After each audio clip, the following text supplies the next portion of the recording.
Oh, for a tank top stream? Is that what it was? He saw people he would do it. Oh.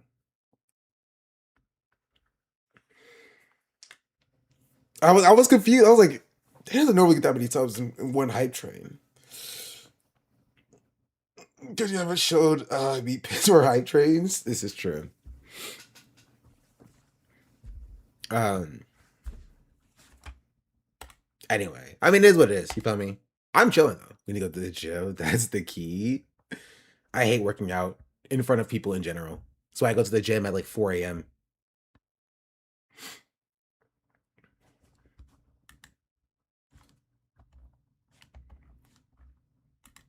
for a stream with Abdul. I think he's gonna do. Also, Mega Breeze, thank you for the 38 months. And Justin, thank you for the 10 months. These guys also don't read subs. Anyway, I'm chilling right now. My subs is fine. Just know every now and then I will take a break from streaming, then I'll show up and stream a bunch because I need to balance it out. You feel me? Um, Dartos, Dartois. Thank you for the 5 gifted subs. He's Dartois.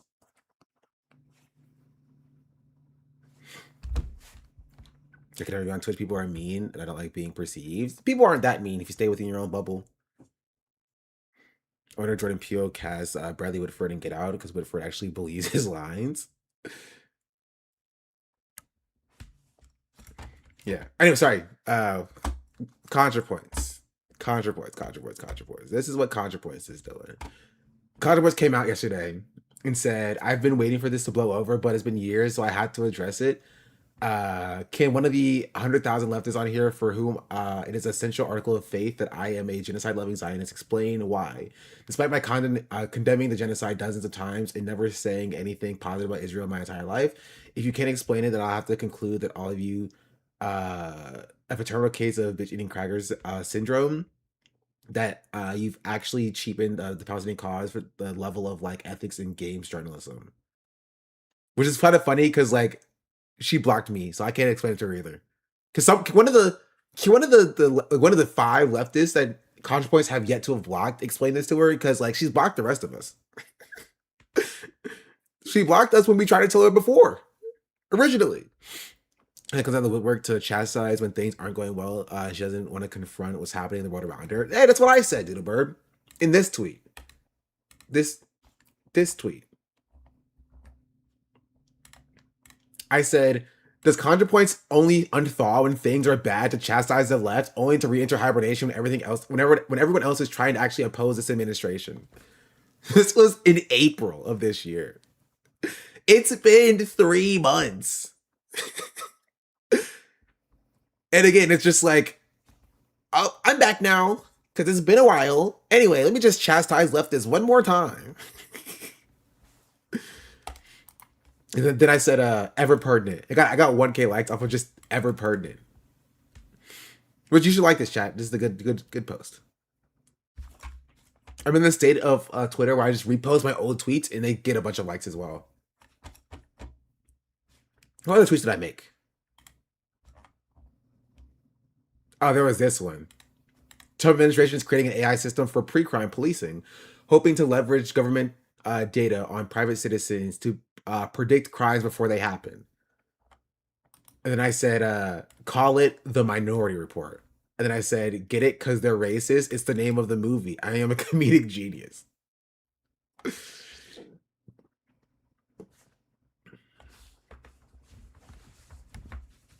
Boo. No, it's beautiful. It's great and awesome. We should all do pre-crime activities. Do you think they're gonna look in my brain and think if I'm doing a crime or not? Like, what kind of pre-crime is it? I just thought about doing 15 crimes. You gonna do arrest me? Arrest me for my pre-crime? PS5 dev. Notice how you didn't say games. Got him. That's one of my favorite PS5 memes. Oh, there's also this anime that I was talking about last stream. Arson. Brooklyn, thank you for the 12 months. The 2nd January 6th. Thinking about pre-crime is pre-crime true. Because when pre-crime is illegal, thinking about pre-crime, and pre-crime is actually illegal as well. Which would also mean that pre-crime would also be illegal as well. Which would also mean that pre-crime will also be illegal as well. Which would also mean that pre-crime would also be illegal as well. Keep that in mind. Right? Keep that in mind. Anyway, so it's anime that I saw that popped up in my we were talking about anime last time, and it was like it's the exact same type of anime that I was talking about that I hated. And it was just like so frustrating because I was like, it was like a decent concept. Oh, but a hype train started, chat. 30 seconds. Chat, don't forget to pre-crime your hype trains. If you have any subs, bits, or gifteds, you know what's gonna do. You know what I'm gonna do. You know what's gonna happen. You know what is gonna happen. Anyway. Also there's this video titled The Generational Fallout of Survivor. That also seemed interesting. Loki the Base God, thank you for the gifted sub. Much appreciated. We're in there. 4 subs or 2K bits. Yeah, that's not the same amount of money.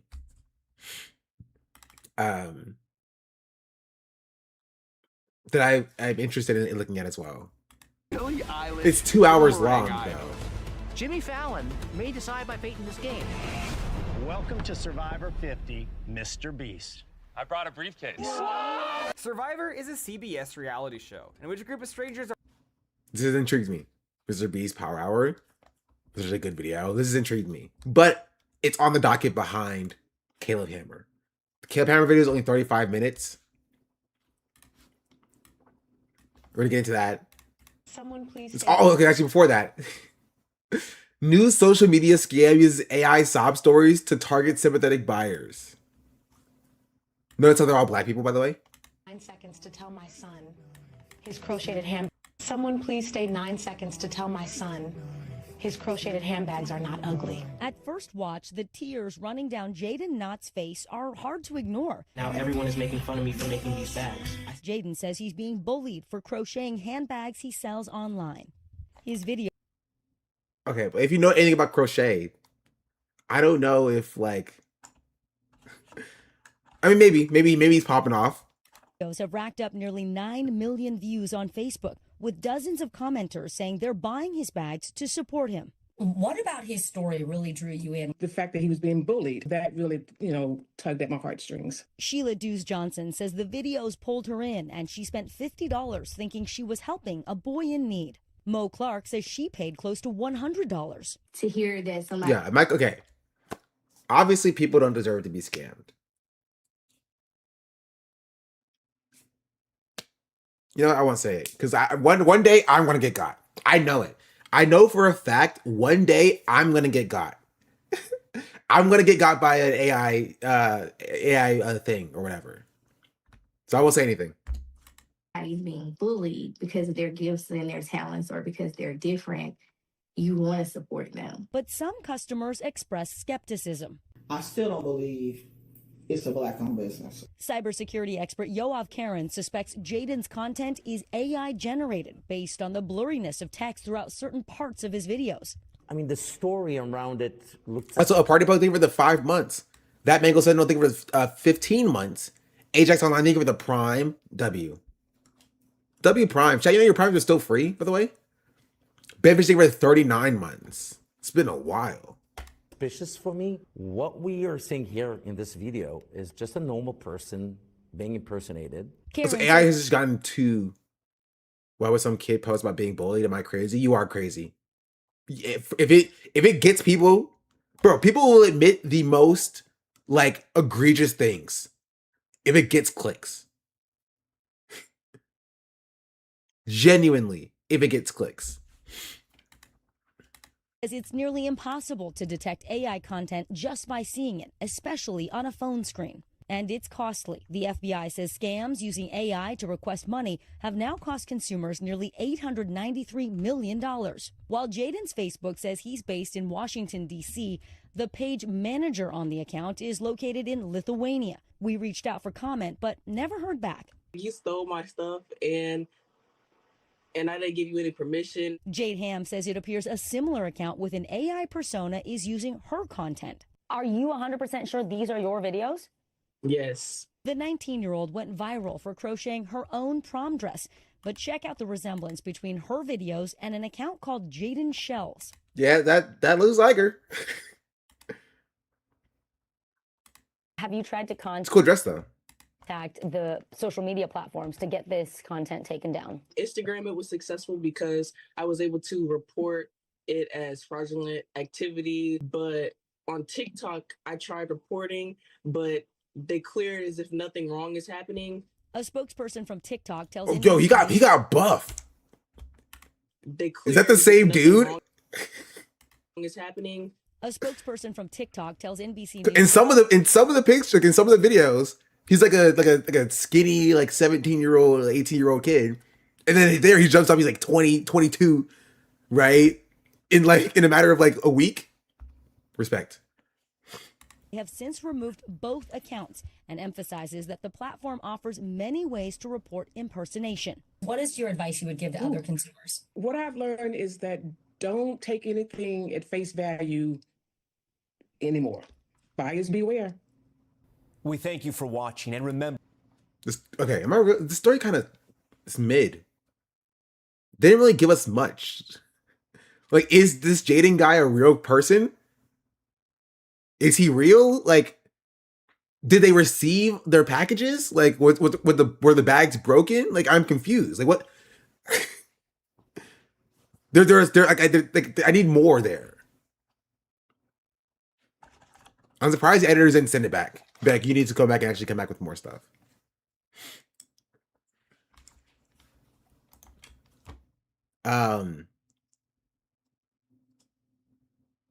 Maybe we'll go back to Contra Points a little bit later, but like, I want to talk about Caleb Hammer so badly. Okay, stop putting it off.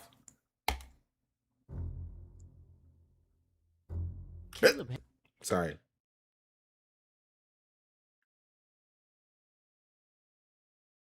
That was uncouth of me. It was literally a jump scare. A friend of mine has been following what we think is a fake boomer account for years. The profile picture is some random old hog that constantly shares story about hitting on the Chili server. We saw no clue of the real Facebook account or not. We've been doing this since 2016. I had a video back in the day talking about a scam that I uncovered.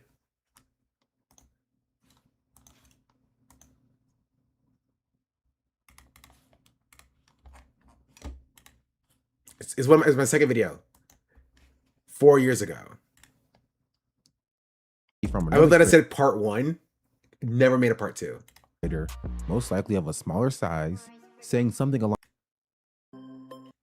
An alarming trend on TikTok, and it is all over TikTok. Why does everyone on TikTok believe everything? My least favorite TikTok. Does anybody not have TikTok? Making a video about TikTok. Dark side, light this bitch up. TikTok, the platform most well known for giving conventionally attractive teenagers followings to rival the population of most countries. A springboard for the careers of creators such as Addison Rae, Charlie and Dixie D'Amelio, 24kGoldn, and so many, many others. But aside from large, verified creators, there's a sizable subsection of big creators who aren't as well known in the mainstream.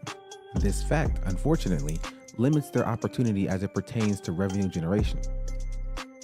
Many big brands focus their attention on sponsoring verified creators with 1 million plus. A lot of these medium or medium-large size content creators don't have as many sponsorship options.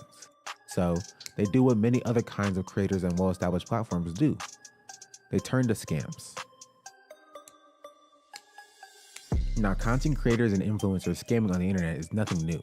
2021 has been the year of scams. NFT and Bitcoin scams are currently so popular that it's not even just influencers, but also many athletes and famous celebrities are taking part. Of course, TikTok and Instagram influencers not to be outdone. Remember NFT scams, chat? Wow. Time be gone. A scam of all their own.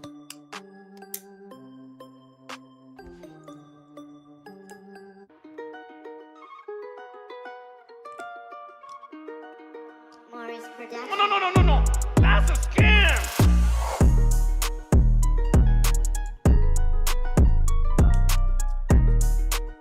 Hey, that's me. Now, if you've been on TikTok for any modicum of time, then chances are you might have seen a comment like this pinned on a popular creator's video. It will most likely They're still doing this, by the way. I saw one like a few months ago. be from another creator, most likely of a smaller size, saying something along the lines of this. Wow, bro. Thanks a lot for that $500 DoorDash gift card you had in your bio. That survey was so easy and it was so free. I'm so glad that I took a chance and it wasn't a scam. Thanks again, bro. Now, as soon as I saw this comment, my scam radar was ringing. I mean, it's clear that this comment wasn't organic, right? And I've been around the block of the internet when I was younger. Trying to get something for free and having to fill out a survey is a telltale sign that something is not legitimate. And I was just gonna let it go. You know, a creator promoting a scam is nothing new on the internet. Until I clicked on this man's profile and saw that he had 2 million followers. Somebody with that size following has to be getting sponsorship deals, reputable sponsorship deals from reputable brands. So now I was curious, interested even.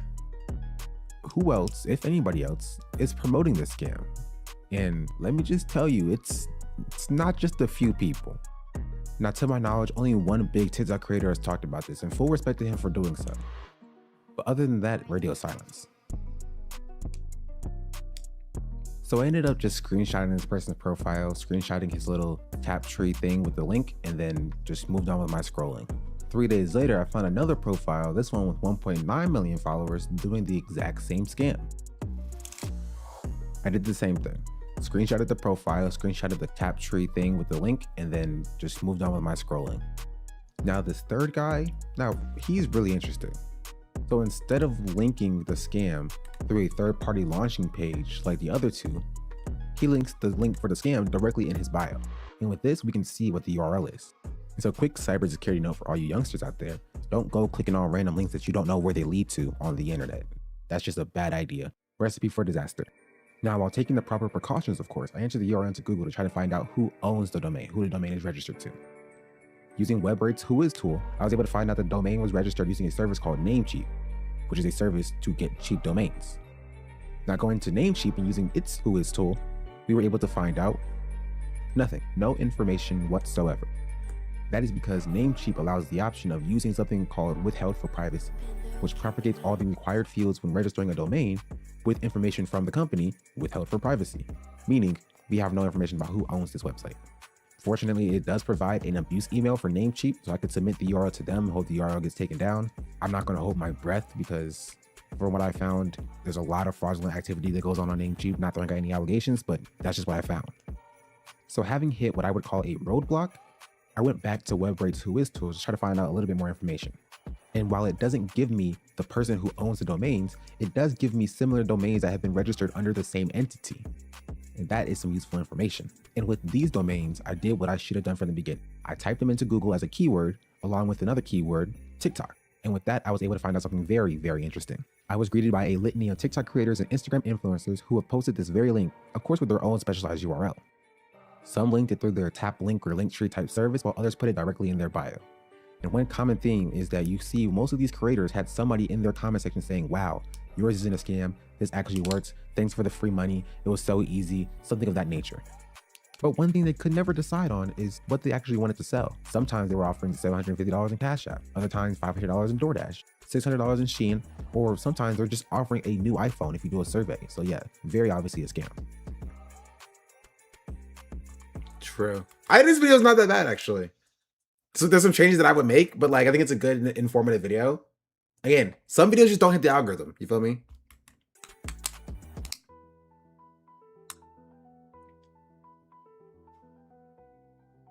And I know what you may be thinking. Sean, how do these influencers get paid? If it's a scam, they must be getting paid somehow to promote it. And you're right. How are they getting paid? Well, that brings me to what we in the business like to call affiliate marketing. Now, affiliate marketing can come in many different forms, but most of the time it happens where a company pays an influencer to advertise their product. It's like removing the part 2 announcement. The amount of traffic that they generate for. Anyway, you know, this goes way deeper. We're only 6 minutes in. It goes way deeper into like the business that originally started it, thing like Reward Zone and like the Where LLCs that's behind it. Reward Zone, which I don't even remember how I got this, but I thought this was the Reward Zone. I think I got it from the BBB page, but this also redirects you to the thank you page. It's a different website and Level Up Rewards. Right? There's like 7 different URLs that lead you to the same thing because they keep jumping around to different URLs. You have Rewards Giant. I made like a whole like document page about this. Free Cash App. So imagine we're, 10-year-old kid on TikTok. We see our favorite TikToker in the comment section saying, do the survey, get free money, right? You go here, we see the survey, top right. Like, oh, let's do this to get free money. Now, I already know how far you can get. We have a valid temporary. The reward, right? Bot.com. For the level 1 deal. In order to get the $750, you have to do 20 of these deals. Yeah, it's a whole mess. Anyway, sorry. Back to Caleb Hammer. I don't remember how we got here. Caleb Hammer. Hammer is a man who built a small YouTube empire on the simple premise of helping ordinary people get their finances under control. At least this is what he'd have you believe. If you're not familiar, Caleb's the host of Financial Audit, a YouTube series where guests sit down and expose every terrible financial decision they've ever made while Caleb attempts to put them on the path towards stability. Caleb is also the Andrew Tate of financial content. Over the last few years, he's transformed himself from a guy lightly chastising people for door dashing lunch a few too many times into a self-appointed financial expert, relationship counselor, lifestyle critic, and moral authority for an audience of millions. With my partner. He's a screaming man baby throwing temper tantrums for views, and what appears on the Remember this surface guy, Caleb Hammer? We've talked about Caleb Hammer before. to be a well-intentioned attempt to help others and empower them to overcome debt has become reality television disguised as financial education. His YouTube He's channel... also a Zionist, I'm pretty sure. He's pro Ethan Klein. Right? He's like defending Ethan Klein and stuff like that. Being like, people are being too mean to Ethan Klein. Which has amassed an insane amount of... He was like yelling about Hassan at one point. Billion views, has moved beyond financial help to a digital outlet of casual slurs, mockery of others' sexuality, a general contempt for those he considers beneath him, and humiliation rituals turning vulnerable people into content. And Caleb has become very, very good at monetizing it. Let's get a scale. Can we get a scale? Let's have someone go get a scale. Wes can sit in. You go buy a scale, Mark. We need a scale. Oh, okay, but I waste money. So you are going to spend money on a scale for a bit. Yes, that's called a business expense for the content, you fat bitch. Get up and stand on that scale. Oh. Oh. The enemy is being Wait, reinforced. it's not like Caleb Hammer is skinny though. Like, that's what I don't understand. Like, what are we doing here? What are we doing here? Like, you're feeding into the same system that you don't benefit from either. With a dreadnought. Oh, bro. It's not even on audit.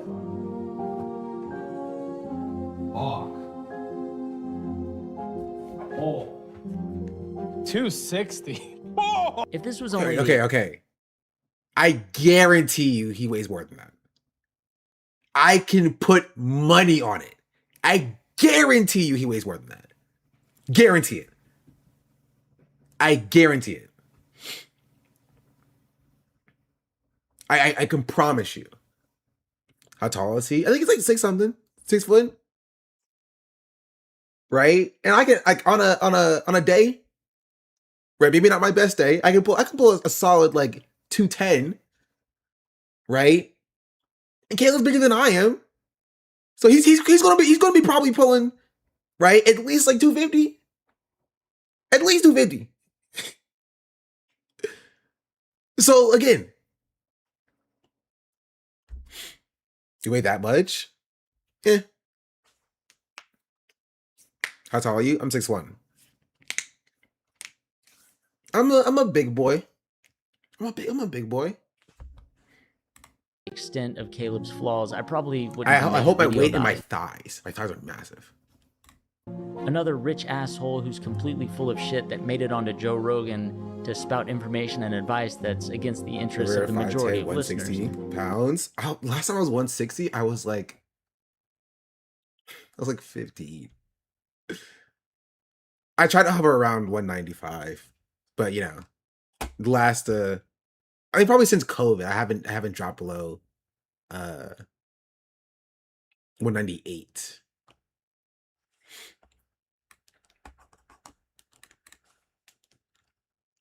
So right I think right now I'm probably sitting 205 ish. Whenever I hit 205 or like 202, I can't get it down any lower.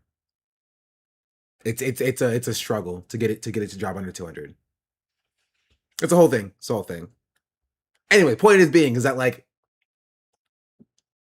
Caleb probably weighs near what she weighs. And so it's crazy for him to start, throwing stones, right? Being like, calling her a fat B word or whatever for the content when like,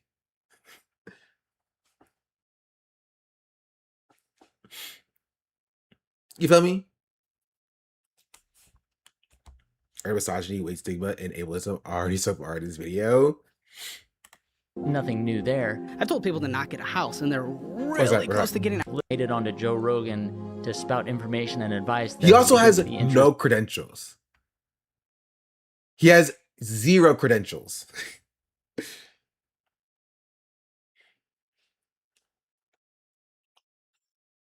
Cycle everywhere and the weight will melt off. I don't like cycling. I specifically don't like cycling. I would rather walk than cycle. Personally.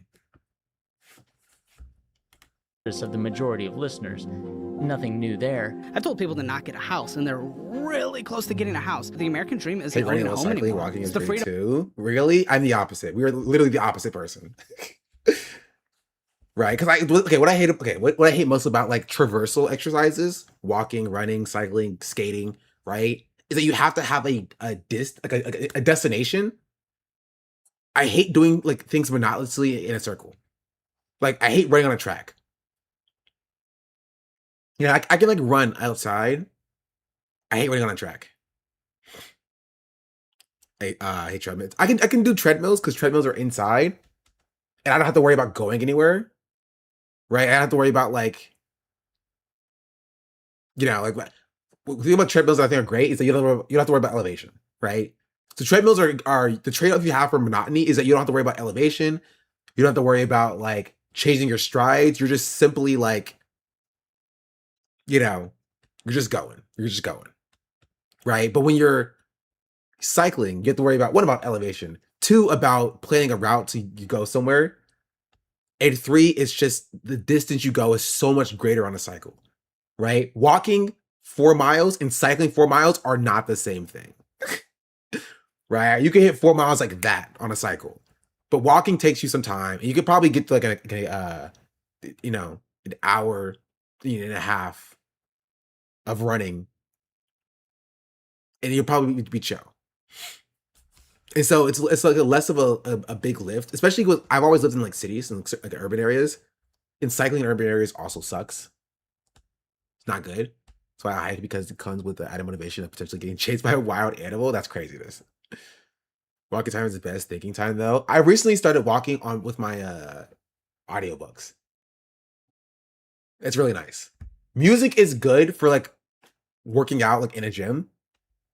Get pumping. Right? But if you're walking, an audiobook is fantastic for walks. Working around town feels great. The buses are free too.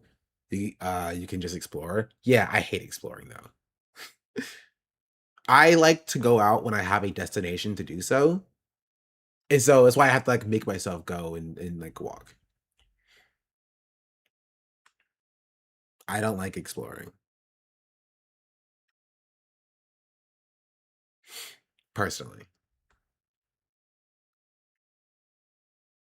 Shows the dungeon spot while walking around. Honestly, a little bit.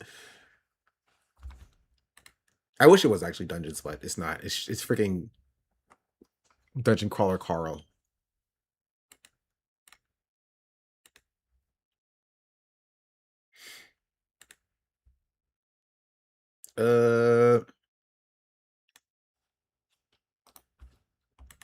Freedom of renting, but Anyway, things sorry, get back a to little this. darker and a lot more weird. Accusations of sexual harassment, non-consensual recording of sexual encounters, pimping out a guest for OnlyFans content, and what appears to be a legal campaign to scrub as much of it from the internet as possible. If you don't think I know how to do legal strategy, you have no idea what's happened behind the scenes. I destroy people. I will destroy you. You don't get to do this without consequences. I feel like this is a good time to say Caleb. Also, Chad is usually looking for the 22 months. Litigious, or at least he threatens to sue a lot of people. So with that in mind, Yeah, whatever happened to the D'Angelo Wallace thing? To have to be a bit careful with some of the things I say and do my absolute best to communicate why I believe these things to be true. No, it's just like Listening to music during cardio is great with to distract from me in the gym. Really? Do you go to the gym like fully like free balling? You know, raw dog in the gym, no music, no nothing.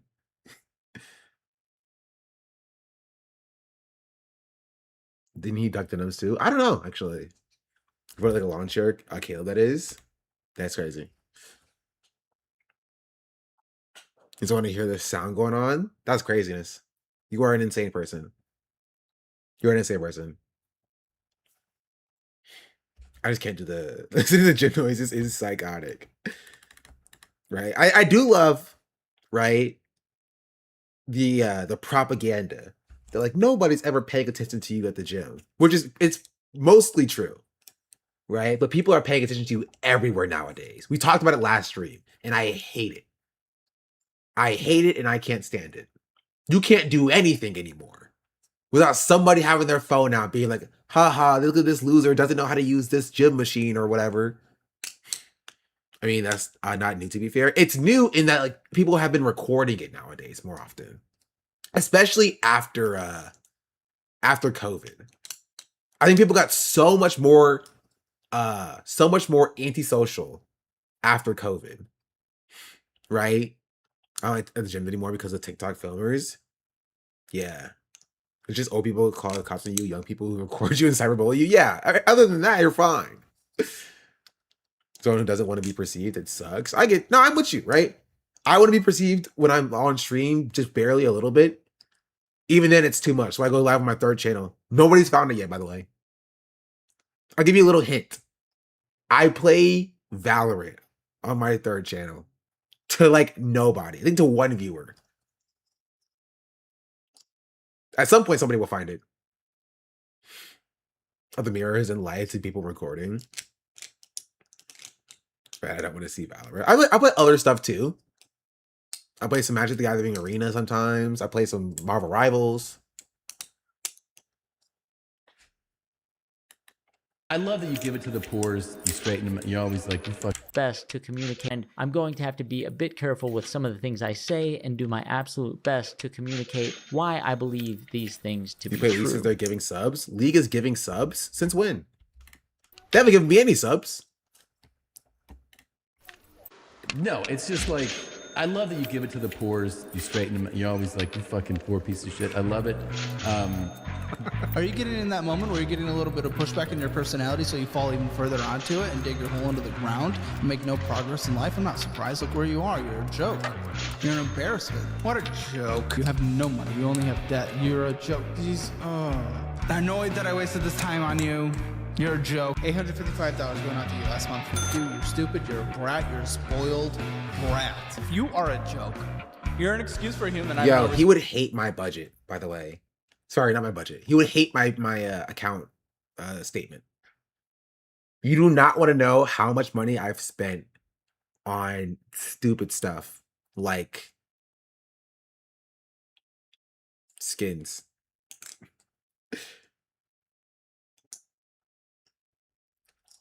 I stopped spending money on skins though. I have stopped spending money on skins. But like, I bought a game that I have not played. And it's called the Avatar game. I can't get into it. Sue me. I literally can't get into the Avatar fighting game. I can't. It's just, I don't think it's the type of fighting game that I enjoy as much. Tokon is fun though. I like Tokon. The gameplay is so peak though. I think it's just because I'm bad at it. Respect for you. I have no respect for you. I hope you do well, but I have no respect for you. You're a joke. I've gone on so many dates over the past however many years. Almost every single girl was like, yeah, I'm bi. Also, sorry. Can I just say, you know what? I'm going to go full screen for this. This is an important thing for me to say. I will never in my life ever buy a product from Hewlett Packard ever.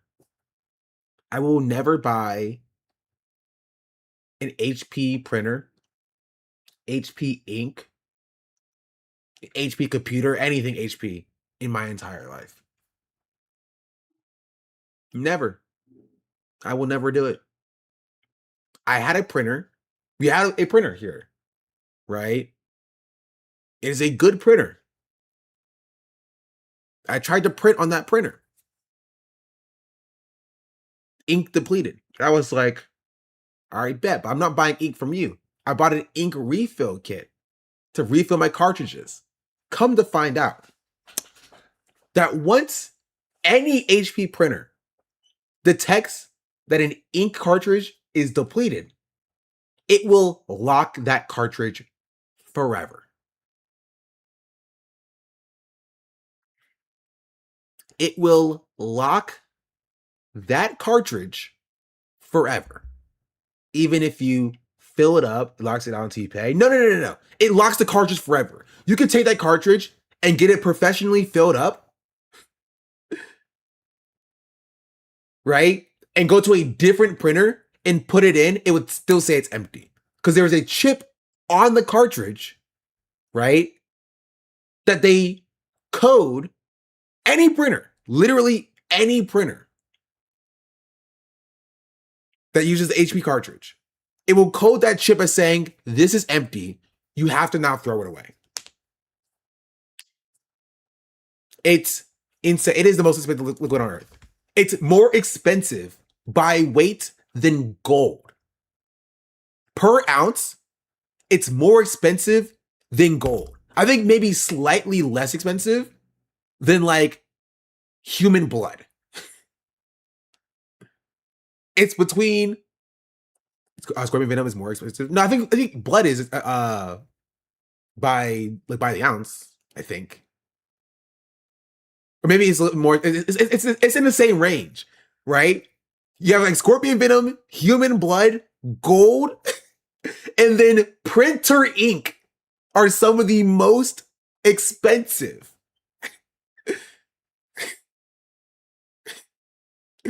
The most expensive things.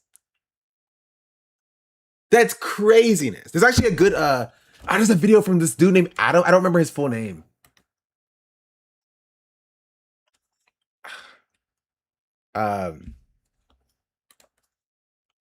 Printer ink Adam. Not Adam Savage. Adam, sorry, his name is Austin. It's Austin McConnell. I don't know why I said that. I thought it was Adam. It's Austin. It's 10 million views. I saw it 8 years ago when it came out. Nothing's changed.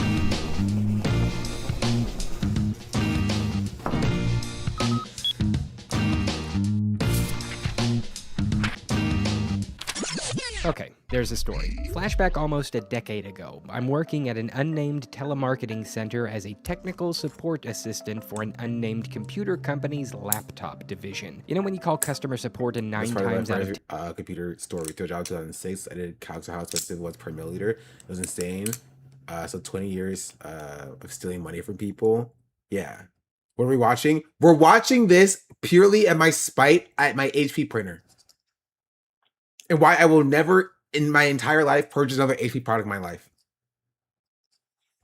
I'm doing BDS against HP. Never. Oh. Yeah, sorry, you're watching me. You're not where I watch this.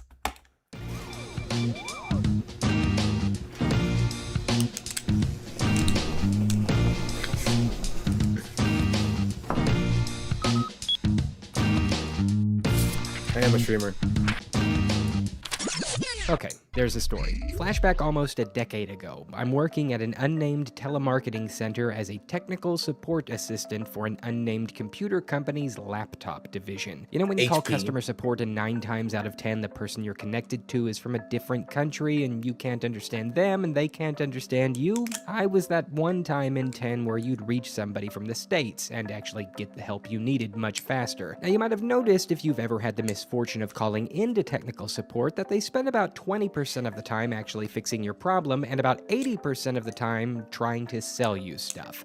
That's because they're trained to. The tech company you purchased that laptop from also needs to sell other products to stay afloat. Oftentimes overpriced mouses, backup drives, antivirus software is a big one because it's easy to Yeah. get computer illiterate folks to buy into anything to make it Never buy McAfee. There's also a video. Okay, I will finish this video off, but there was also a video series on McAfee. Did we watch it on stream?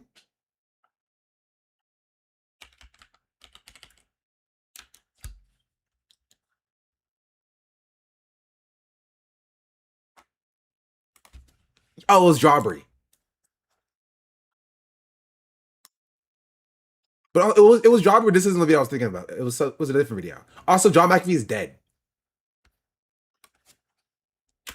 Life.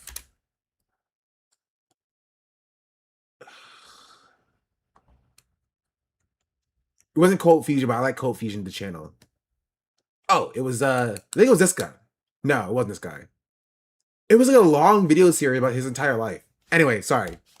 Extra buck Focus. while trying to fix the broken thing that you've already shelled out money for. Do I sound a bit jaded? That might influence our story a bit. So anyway, one day I'm sitting at my desk getting yelled at by an irate customer from Georgia, and a note comes across my computer's alert system. Every few weeks, the manufacturer has to liquidate old products because they're about to get replaced with new models, and it was our job to try and sell these old products at full retail price to customers unaware they were about to go on sale. A bit shady, but par for the course. The Georgia dude eventually hung up on me, and a second later, I was connected to a woman in Nevada who had a really simple question. She had just purchased her laptop, and she didn't know how to install her word processor. I quickly walk her through the process, chatting her up to see if I can sell her something, and I learn that she's about to head to her freshman year of college. College, you say? Well, dear madam, have you a printer to produce hard copies of all the English essays you'll be writing? I didn't actually ask her like that. Oh, I hadn't thought about getting my own printer. Well then, I can order a model this morning and have it delivered right to your dorm on the morrow. So I pulled up our internal store page and accessed the printer section. So a quick little ditty about that page. When I, the tech agent, pulled up a product, I was presented with 2 prices, one in red and one in black. The black number was the retail price. This is how much you would sell the product for over the phone. The red number was the manufacturing price. In other words, how much it cost the company to make that product. Now, why did it tell us this figure? I have no idea. I think it had something to do with the fact that the bookkeeping folks used the same internal system as the retail folks. I don't know. Sorry, I get distracted a lot. So I'm scrolling through the different printer models and talking to the girl about all the various features that each one of them offers, and at the bottom of my screen I catch a glimpse of replacement ink cartridges and my jaw drops. We were selling packages of standard capacity multicolor ink cartridges for $59.95. And the cost of manufacturing? 23 cents. I was stunned. I mean, so stunned I put the Nevada girl on hold and called my supervisor over. I pointed at the screen and asked him, "Is that really the cost of manufacturing?" He took a glance at the screen, laughed, then nodded. "Yup." I looked at him in disbelief. "That's a total scam." And he said, "What can you do about it?" Which leads us to today. Today, I am doing something about it. So this is an ink cartridge, and inside of it is printer ink, the most expensive liquid in the world, right behind King Cobra Venom, Scorpion Venom, Chanel No. 5, Insulin, and Mercury. So for some disclosure, I'm only going to be hating on inkjet printers like this one. Laser printers get a pass. This is my mom's printer. This is about the 5th one that I've bought I thought this Human Blood was pretty high up there. Maybe not, though. week. It excels in two areas. Number one, the ink cartridges always need to be replaced, and number two, it's always broken. Seriously, this thing worked for like a hot minute, and then I started getting the good old white lines everybody and their cousins probably experienced. I called up technical support myself, and the first question they asked me was, Have you replaced the ink cartridges recently? so let's talk about the wonderful scam of ink cartridges. Here's the inside of one of these babies. Pretty easy to manufacture, just some plastic bits. The ink goes here, but they mark it for about 50 bucks. Now the line that we're fed is simple. Ink cartridges are expensive because ink technology is expensive. HP reportedly spends $1 billion annually. Human blood might printer. I mean, there's no red setting, but I think it probably passed for magenta. Printing is number 6. Human blood is number 7. I knew I was close. Gosh darn it. I didn't make this stuff up. Scorpion venom, king cobra venom, horseshoe crab, insulin, Chanel number 5, printer ink. Human blood was literally the next one. To be fair, it is a big drop off though. It is a huge drop off.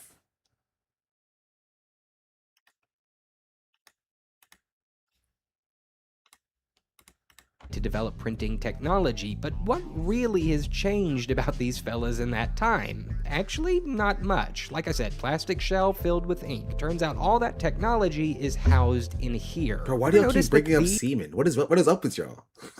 These usually cost the same amount as this? Doesn't that seem insane? Well, what if I told you that that was all in the design? You might not know it, but most printers are sold at a loss, and the money is made back from the cost of printer ink. This is a marketing ploy known as the razor and blades model, where one item is sold at a low price in order to increase sales of the complementary good, which is often a consumable that must continually be resupplied. In a nutshell, give them the razor, sell them the blades. The ploy here is give them the printer, sell them the ink.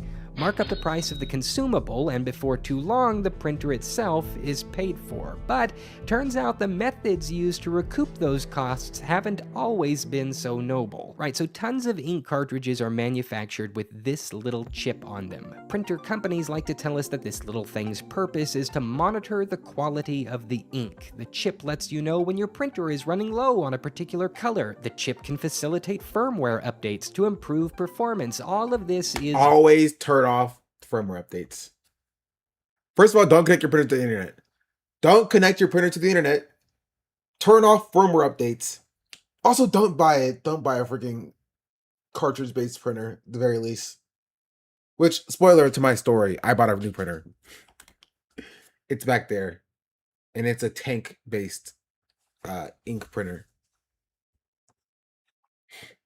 I told myself I would never buy HP stuff, but also never buy a cartridge printer again. I can fill it with my own tank.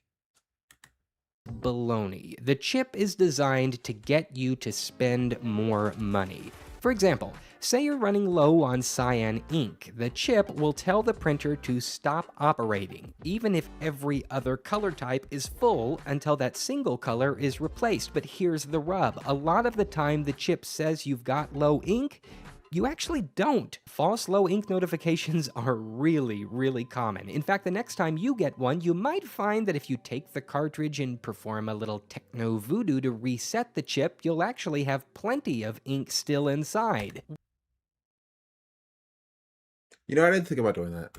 What gives? Imagine if your car's gas tank had a Oh, wait, chip I don't think that works anymore. This was 8 years ago. They changed that.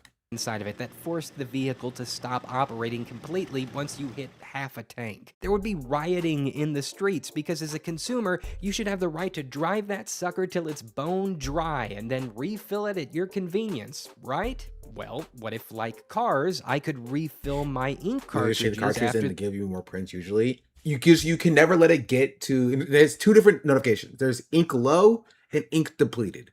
You cannot fix an ink depleted notification. Never let your computer, if you have a printer still, don't let it get to ink depleted. Because once it gets to ink depleted, right, something flips in the chip where they just shut it down. Because they don't want you to refill it anyway. So once it says ink depleted, they'll just shut it down entirely. Right? You have a 50-50 shot if it says ink low to refill it with its like secondary ink. But if it says depleted, then you're cooked. they're empty. Oh, the chip is designed to prevent that as well. Many printing they're empty. Well, what if, like cars, I could refill my ink cartridges after they're empty? Oh, the chip is designed to prevent that as well. Many printing companies designed their chips to detect when the consumer was attempting to refill a used cartridge, and it responded by, you guessed it, disabling the printer completely. In fact, just last year, a major court case over that very issue between Impression Products and Lexmark went all the way to the top, and the Supreme Court ruled in favor of the little guy, reaffirming a consumer's right to repair and modify products after they've been purchased. It makes no sense that something like that had to go to the highest court in the land. Also, didn't even work, by the way. Because companies can now be like, well, I mean, technically you can refill your stuff, which is going to make it very hard for you to do so. So you technically can refill your ink cartridges until they say they're depleted. Then for the safety of the product, you can't do it anyway. The printer can still function. It has all the functionality to work as a print, right? But they're like, oh, sorry, you can't actually print even though the ink cartridge has ink in it. L. But in the printing world, exploitation of consumers is the rule of the day. Like, for example, did you know that many printers purposely mix a little cyan ink into every black and white document you print? That's right, while you're thinking, hey, I'll just print black and white to save my color cartridges, printers are designed to use a bit of color without telling you. And, as we've mentioned before, if even one of those cartridges registers as low ink, the entire machine is disabled. Oh, but the companies say this extra little bit of color gives it a purer black. That's not how it works. Oh, and whatever you do, don't try and circumvent any of these things, or if your printer breaks, attempt to make any repairs, because most manufacturers will void your warranty the second you start tinkering around in the internal components, and believe you me, they'll break. Again and again and again. Printer heads will be misaligned, dirty, damaged, dead on arrival, and for every diagnostic you run, every test page you print, you'll be using up those lovely ink cartridges more and more and more and more. You literally get to pay to make sure the thing you've already bought still works on a regular basis. Isn't that great? Yes, no matter what company you go with, all printers suffer from the same eye-gouging issues. The ink costs too much, it always needs to be replaced, the printers always have driver issues, wireless never works, the interface on every model is impossible to Also, nowadays, wire doesn't work either. I had another printer that I think I put it away somewhere. And I tried to connect with the wire to my computer, and they were like, oh, you're on Windows 11? We support that. I'm like, okay, cool. And it's like, oh, well, actually, we think you're on Windows 10. I'm like, I'm not on Windows 10. Well, that's not what the software says. It's fully broken. What a broken industry. What a broken industry. Out. Personally, I think it's time we said enough. Enough with paying a ridiculous amount of money for a product that costs next to nothing to manufacture. A product that doesn't work half the time, and the other half that it does work, it's restricted by the manufacturer to make sure you can't get full use out of it. A product that changes yearly. A product that is designed to stop working and force customers to purchase another product. Anyway, sorry. Okay, we're gonna get back to the actual Caleb Hammer video, but like I was so frustrated about my printer situation. Yeah. Maybe that's an Austin thing. A lot of men are bi. I feel like most people are bi, though. Well, maybe. I used to think I was. Fortunately, I just don't find men attractive. That was the worst thing I've ever seen in my life. You have no idea what the fuck you're doing. You didn't research anything. You're a performative weirdo. You are not the moral arbiter of the world. It was around this time that Caleb ended up joining a group known as the Millennium Composers Initiative. This group eventually started a Facebook group chat for its members to talk about their musical careers, as well as other topics, and it's from this chat that the alleged texts from Caleb come from. The topics that he felt were inappropriate are what we're going to be focusing on. The first one that made several people uncomfortable was Caleb's comments about finding a 16-year-old boy hot. He hot, is gay, please. Uncut says he's 16 and no, effing perv. I would like to personally stick my penis in a hole of his. Oh yeah, this is the thing that happened too. He kind of just got away with this. Will do, thank you. Money. So what I'm gathering from this is that maybe you prefer twinks to bears. If I was into men, yes, I would probably go more twink, I assume. Oh, you're not? I'm not. I've definitely fooled around because I'm open-minded. And, you know, when you get drunk, whatever. What he would like to do, you guys make out. He would like to do that. He would like to play with your dick. He wants to, whatever you're willing to do comes with more money. I mean, do you watch the show? I've told many times how I thought I was bi in college, but I found out I like vagina. I don't think that's how that works. Because I'm working every day very hard, and I never had money. Here in my garage, just bought this new Lamborghini here. But you know what I like a lot more than materialistic things? Athletic Greens. Athletic Greens is an all-in-one vitamin mineral probiotic drink that also contains My Breath is Life course. This will optimize your breath as well as your $1 million. What it really takes to become a millionaire. In the modern internet landscape, if you have a problem, regardless of what that problem is, there's an expert to help you solve it. Fitness influencers help you build muscle and lose weight. Hustle culture influencers promise to help you get rich. Relationship coaches tell you why you're a no pussy getting ass loser. You're broke! You're fucking poor! Independent news sources, regardless of your political stance, will sway your vote. They gaslight you, they manipulate you, they promote narratives. The only one who's not doing that is Robert F. Kennedy Jr. You vote for J.D. Vance or Gavin Newsom? Well, I'd have to vote for Gavin Newsom, Me of course, too. 100%. I wouldn't blame you. Red of Hassan mentioned. About you, Hassan? I'd probably vote third party. You would? Oh, yeah. And somewhere amongst all of that is the online I have no financial idea. advice complex. A sprawling ecosystem of podcasters, YouTubers, radio hosts, authors, and self-appointed experts all competing to become the voice in your head every time you're about to buy your daily cup of coffee at Starbucks. Times are tough, money is stressful, and most of us were never formally taught how to budget, invest, or prepare for retirement. I will never retire! Only that if we ever wanted to retire one day, we should stop buying coffee, stop eating out, stop taking vacations, having hobbies, having fun, or doing anything that might accidentally make life worth living so we could dedicate ourselves entirely to the sacred pursuit of accumulating enough wealth to someday enjoy a brief period of freedom immediately before we die. I'm only burning my half. And with these complicated financial problems comes the predictable phenomenon of a man with all the answers who can condense decades of economic uncertainty and personal hardship into a handful of easy-to-follow rules. Enter Dave Ramsey. If you're not familiar, Dave Ramsey... Normal is broken, common sense is weird. What the fuck is that? Shut your mouth, sore boy. I don't think the content of this video is bad. I think the pacing is a little bit off. I think it's a little bit too fast. Hey everybody, it's me, Dave Ramsey, America's grandpa. I offer straightforward financial guidance through my faith-based company, the Lampo Group LLC, better known as Ramsey Solutions, an entertainment network of financial personalities that also doubles as a Christian ministry. But don't tell Uncle Sam. Through Christ-like love, patience, and occasionally insulting Is Dave Ramsey still alive? strangers. Wait a minute, stop, please. Please tell me you know. Oh, he looks how live here. stupid this is now. You stupid butt people. You're stupid. You're stupid. That's just dumb. You need to stop being stupid. I teach hardworking Americans how to get their finances in order I'm so listening one to day Dave I Ramsey can hear audiobooks in the car.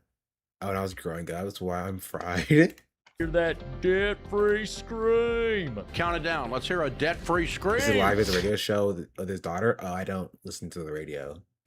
3, 2, 1. We're debt-free! Now, some critics point out that I made millions of dollars leveraging debt and real estate while telling you debt is evil, to which I say, shut up. You stupid? You fucking stupid or something? Good golly. Once you've paid off your debt, including student loans, car loans, medical debt, and that $14.37 you owe your cousin Brad from Applebee's in 2017, then and only then should you consider buying a house. And even then, pay cash. That's right, cash. I don't borrow money. Period. Figure out a way to cash flow it, because there is nothing that I want badly enough or that I'm scared enough of to go in debt for it. And I truly don't borrow money. Just walk into a real estate office with $600,000 in a burlap sack like a normal person. Some might call me a Nepo baby, but don't pay any attention to that gobbledygook. I didn't You saying become you a should eat rice millionaire and by beans? listening To be fair, I like rice and beans. Rice and beans are good. negativity. I became a millionaire by leveraging debt to buy assets and then telling other people not to. That's called leadership. And as one of the Lord's children, I'm not perfect. I've made mistakes. For example, I've had to pay out millions of dollars in lawsuits and settlements. I promoted companies that allegedly defrauded my fans. I've fired employees for violating our biblically based righteous living code of conduct.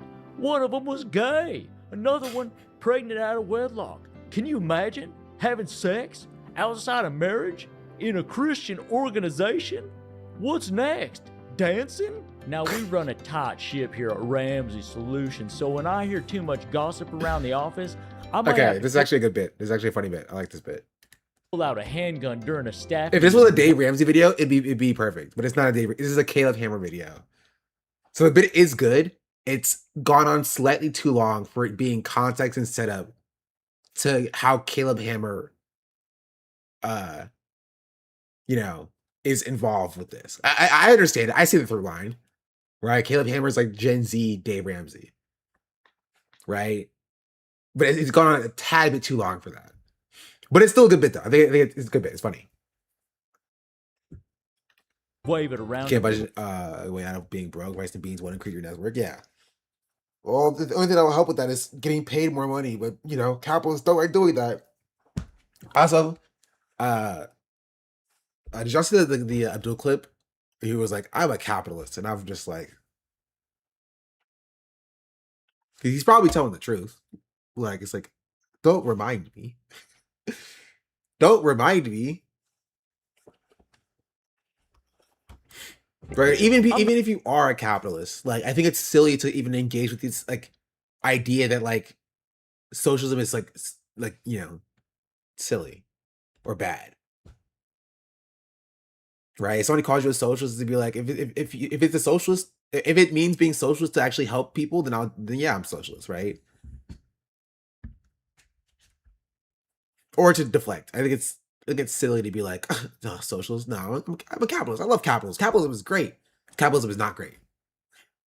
Because objectively isn't great. It's very campaign brained. It's like Warren Buffett made his money by watching trains. True. I made my money by watching Twitch. But if I was told I live on lentils, I would have no need to be subservient to a king. Lentils are good sometimes too, by the way. I just want to put that out there. I'm not angry or anything. I do it out of tough love because I'm a leader, and leadership means making difficult decisions like firing pregnant women or telling you not to enjoy your morning coffee until you buy a house with cash. Dave, I think you might just be a bad person. You're kind of an asshole. Maybe, but I'm a rich asshole. Wow. Dave Ramsey's financial and budgeting advice isn't exactly insightful, and sure, it's helped a lot of people. It's just that the context in which things are presented allows his audience to be reassured that the caller, the person opening themselves up to vulnerability, is irresponsible, lazy, reckless with their finances, or, as Dave would put it, stupid. It provides the affirmation that someone less capable than them was able to get out of debt, so they can as well. Whether it's a struggling single mother or a college graduate with 6 figures of student loans, regardless of the situation, the formula is simple. You find somebody making bad decisions, put them on display, and allow the audience to experience the warm, comforting glow of knowing that at least they're not that guy. Yeah. But where Ramsey uses affirmation to reinforce his audience's worldview, Caleb Hammer's free budgeting app from this company. I think by and large, budgeting is like slightly important. Excuse me. But I think it's been overstated just like how essential like budgeting is for like working class people. Like it's a mechanism of survival, but it's not going to, like, again, as the chatter was saying, make you rich. You're not going to budget your way out of poverty. You objectively can't budget your way out of poverty. You know what I mean? If you only have $24,000 coming in, that's not going to change like based on how much you budget. Living in this country takes a certain amount of money, and you're not going to be able to budget yourself out of poverty. You just can't. Which is why we, as society, should help lift these people up out of poverty. Living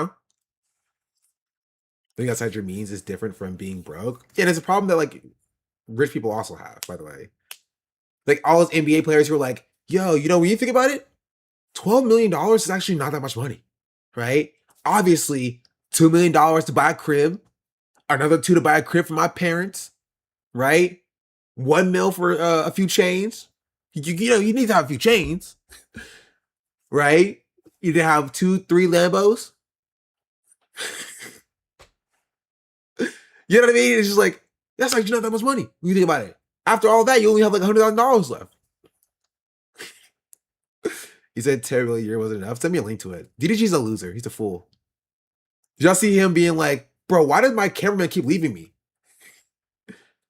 They're always like, bro, you have an easy job, bro. Like he's like paying like $2,000 to $3,000 a month.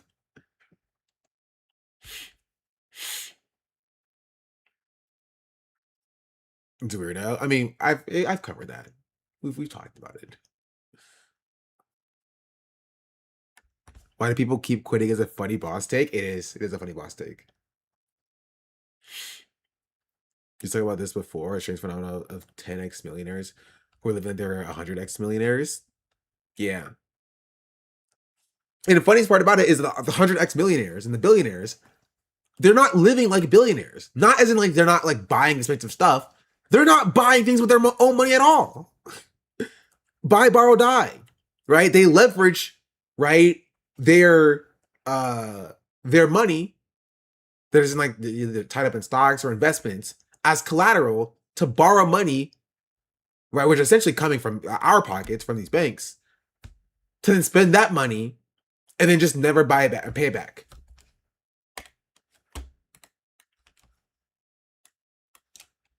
Also, you guys missed it, bro. Me, Jason, and DDG got into a huge argument. DDG tried to say that you cannot live the rest of your life off of 10 million. And I, growing up poor, looked over and I said, you are out of touch. Straight up. And he said, no, it's not. And DDG's example is that if you live a luxurious life, you would want to keep living that luxurious life. But I explained to him, I could go buy a $1 million house with that 10 million, pay it off, and still have enough money to live a luxurious life. Still. And he goes, no, Cinna, you would want to keep doing things, keep keep buying $1 million houses. Like once you get $1 million house, you're gonna need to have 10 $1 million houses. Like, this is a perfect example of showing the difference of mindsets here. Which, like, Cinna is too good for the people that she bees around. I'm just gonna say it right now. Cinna is too good for the people that she's around. Too good for the people she's around. Genuinely. It's just a difference in mindset, right? Because, like, DDG does not see a life where, like, he doesn't need to, like, grind as a life worth living. It's not even about the money. You could say from 10 million to 100 million, he'll probably be like, no, I need more, right? You can say 100 million to 150 million. He'll be like, no, I need more, right? I don't think there's a number you can give DDG, right, to just chill for the rest of his life, right? Genuinely. I think if you could probably go up to like $30 million, $50 million, $100 million, and he'll probably be like, nah, I won't take it. Right? If I offered you a certain amount of money, X amount of money, but you can't make like any more in the rest of your life, right? Does a number exist that like you'll probably be like, I'm kind of fine with this? And let's say that money like increases with inflation, right? It accrues interest based with inflation. It's like it's not like losing value. right? I think for me, that number does exist. I don't think that number exists for DDG. That's the difference. That's the difference. I think if you literally give him a blank check and say, write a number, but you can't like make more money than that in the rest of your life. It's always 10 million a purchasing power lifetime. Yes. Right. I think for some people, it doesn't exist, right? Not even just 10 million. It could be like $100 million, right? I think that there are a group of people that there is no amount of money you can tell them, right? And those people are your temporarily embarrassed billionaires, right? Those are people who were like, no, because if I accept $1 billion, but if, then I'm only stuck at $1 billion. But if I grind, I can get $2 billion. No matter how no matter how objectively unlikely that is, the idea of having more money is more lucrative than having more money, like than having some money, right? The concept of potentially getting more money for them is more important than like having an amount of money. The idiom of like one bird in the hand is better than two in the bush makes no sense to them. They don't understand it. They're like, there's two in the bush though. I can have two if I just go into the bush. If I just let go of this one bird, I can go and I can grab two. It's a fully mindset thing. Fully mindset thing. Right? Yeah, the bush is right there. It's right there. I can just grab it. Furnishing. And I said, but if I know that I have to make the 10 billion work, how could I not make it work? There are people in this world who don't even or will not make even $1 million in their lifetime. Yeah, that's most Americans. Not even talking about like living like outside of the imperial core, benefiting from the history of colonialism that America has done, right? Most Americans will not make like $1 million within their lifetime. She's talking about desktop streamers. No, she's talking about people in general. Right? She's correct though. She's completely right. That like, if you were given 10 million, if you gave me $10 million and saying this is all you get, I'm making that work. Right? I'm making that work. I'm making it shake. I'm chilling. That's when I would budget. Right? $10 million for the rest of my life. Right? If I'm 25 years old now, we'll just budget until I'm 100, even though I'm not making it that far anyway. Let's be real. That's 75 years for $10 million. Right? That's $750 a year? It's like $750,000 per year. No, that's not right. Hold on. First, I'd hire a tutor, a math tutor. 10 million, 75. It's $133,000 a year. That's what it is. $133,000 a year for 75 years, guaranteed. I'm living like I'm making $100,000.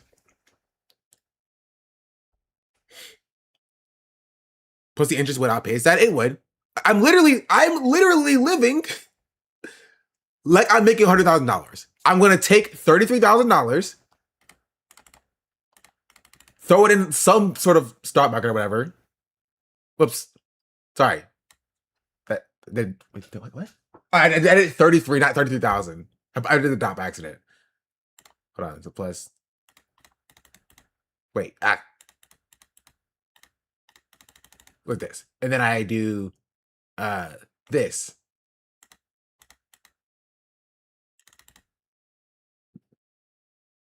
This one. Bow. Yeah. I'm taking $33,000 out. I'll put it inside of like a CD, a high yield savings account, an investment account or whatever. And I'm living off 100K. I don't have to work a day in my life. I don't have to work a day in my life. And I have $100,000 that I can do whatever I want with. If I want to go live in France for a year, I have $100,000 in 365 days. I can live in France. If I want to buy a house, I can buy a house. It's free money. Free money. Essentially. Buy a house, pay off our debts, and just chill. You can literally do whatever you want. So this idea, or go to Vegas and put it all on black, right? But people will see this, right? People will see 100K a year for 75 years. Like, that's not enough. I need to make 200K. But then they'll hit that and they'll be like, that's not enough either. Also, you can just take out loans for everything you're good for. Your core interest will outpay the loan too.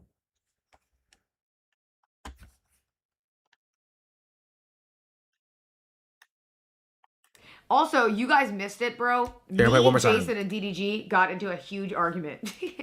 DDG tried to say that you cannot live the rest of your life off of 10 million. And growing up. He's like, well, what about your payments on your McLaren?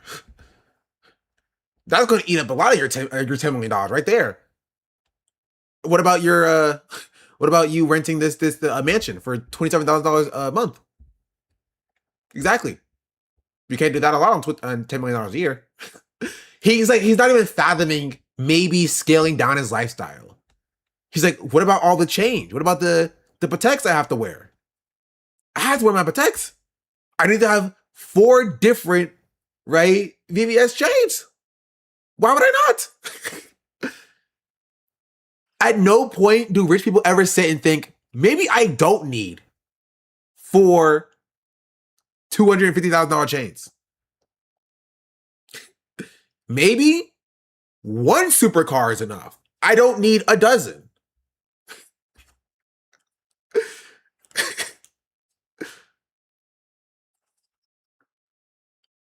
What would they do instead? Anything else. Literally anything else.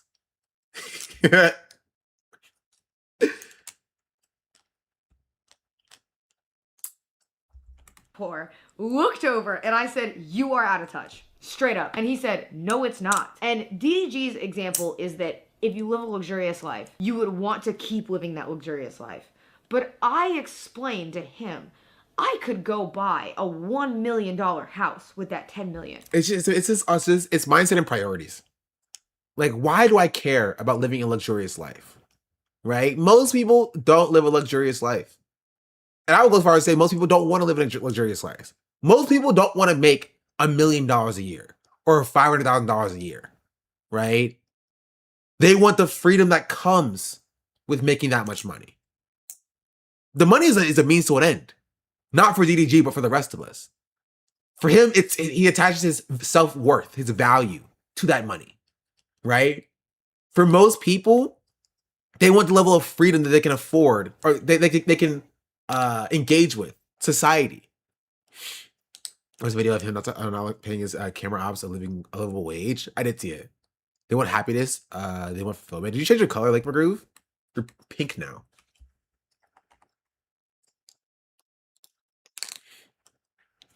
I want to live a luxurious life, but only because so many things are now considered luxury, i.e. necessities.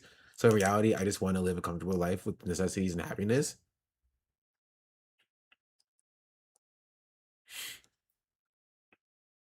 They've been pink for a minute. I've been pink for a while now. Dang. My color has not changed in 3 years.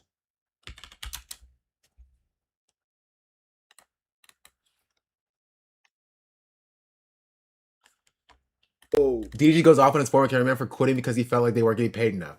The cameraman will never make as much as the person they're filming.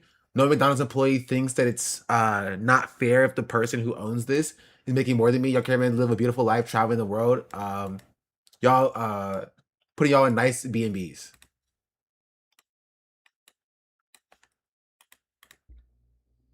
Indirectly, niggas will indirectly try to diss working for me. But niggas was so excited. Like, that shit be blowing me, bro. Like, I mean, yeah, maybe because they thought that you would be paying them. Maybe because they thought that you would be paying them with money and not in experiences. Like, oh, I'm working for DDG? This guy's a multi-millionaire. This could be a good opportunity. And you're just like, yeah, you're going to get paid as much as a McDonald's employee. But, you know, you get to be in a nice Airbnb. He wasn't paying at all. No, he was paying. He was paying, right? But for the number that I saw was like 2 to 3K a month. I can't verify it, right? But the number that I saw was 2 to 3K a month. Which again, is not like no money, but like when you're a multi-millionaire who are making millions of dollars a month for the most part, paying your cameraman $3,000 a month ain't really like, you know, you ain't Jesus. You know what I mean? You're not a savior or a messiah figure for them. And if they feel like they're not getting paid what they're worth, they're right to leave. You don't know how much cameraman's paid. Tell him how much he was paid at this point, bro. Like, I don't give a fuck. Nigga, no, let me put this in y'all brain. No cameraman will ever make as much money as the nigga they're filming. When a McDonald's nigga, a nigga that's working at McDonald's, Checkers, In-N-Out, when they making them burgers, you think they think in their head, damn, bro, I don't want to make these burgers no more because the nigga that owned In-N-Out, the nigga that worked hard as fuck to get to this point in his life. Bro thinks that people who like have capital worked hard to get it. It's so funny. That's so funny. To make this much money is making more than me. It's not fair. Also, yes. Yes, I do think people think that. And they are right to think that. That's why they unionize. Right? It's not them being like, I want to make equal exactly to what the owner makes, particularly. Depending on the industry, of course. It's, I am not being paid what my worth is. Oh, I made 20 burgers today. I need more money. No. Yes. Look, actually, that's why they go on strike. And guess what they get? More money. Because without them making the burgers, how the owner gonna make no money? Tell me right now how the owner is going to make any money if nobody's making the burgers?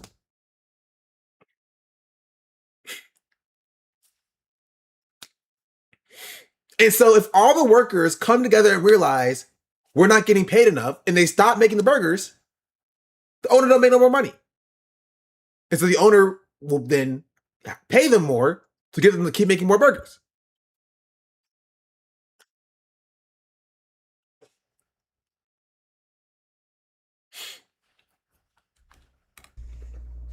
And he is out of touch.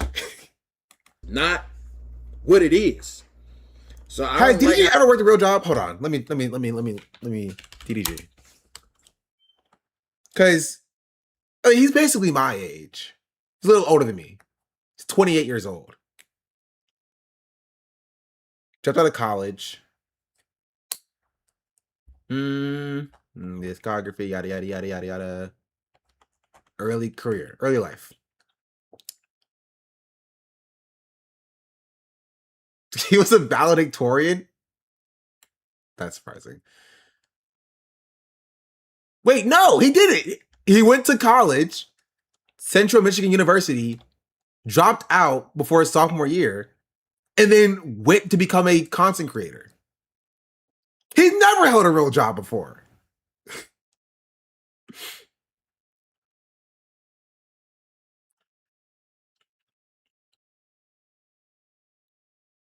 Just as a freshman. Technically, he dropped out going in to be a sophomore.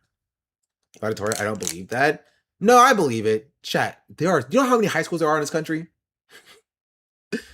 There's a school. I talked about it before. There's a school in like Rhode Island that had 43 valedictorians. Like, it's very dependent on what, like, how big your school was and what the policies were surrounding like valedictorians. 43 in 1 year. Yeah, it was a lot. I think we talked about it. Maybe it was New Jersey.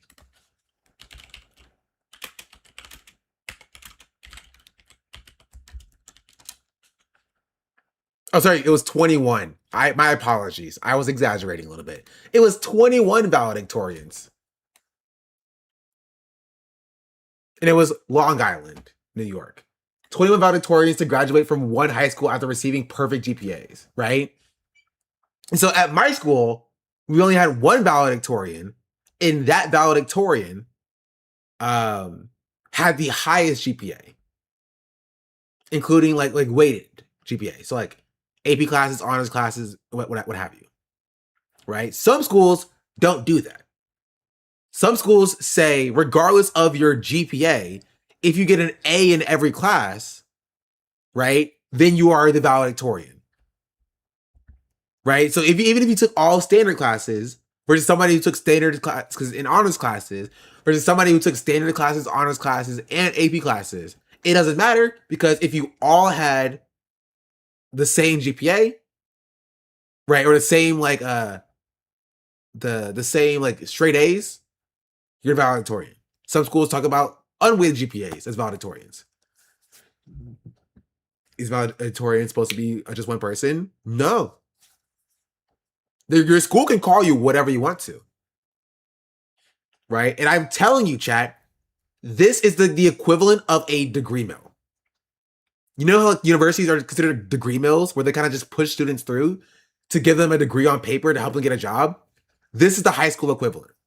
This is the type of school that you send your kid to because you know that they will just kind of bolster. They'll make 17 or like, you know, it's like 60 different clubs, so that they'll allow you to be president and vice president of a club. They'll approve, you know.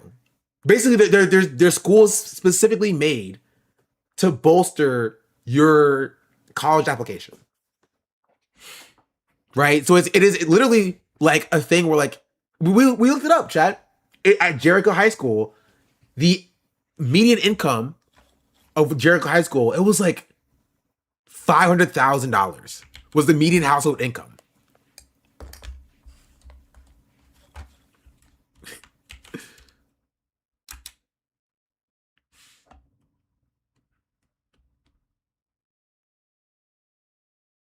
Oh, also apparently the principal quit.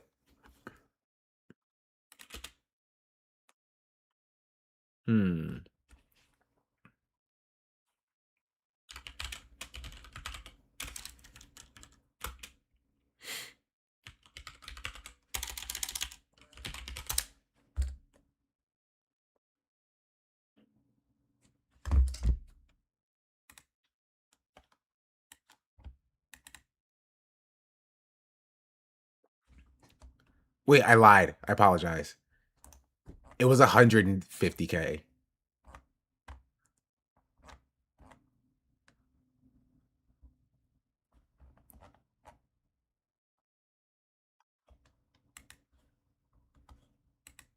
I'm trying to find it. Well, I just saw it.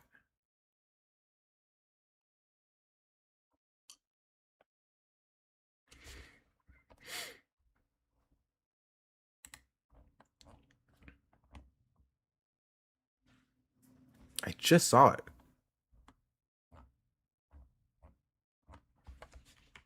Income.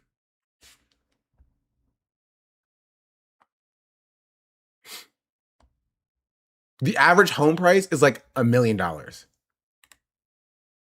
Oh yeah. This was what it is. I found it.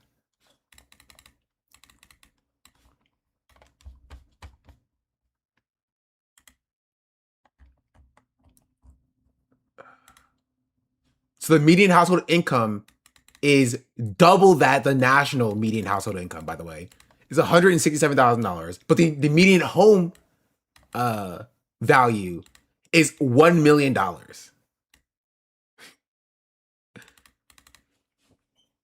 That's the median home value for the area.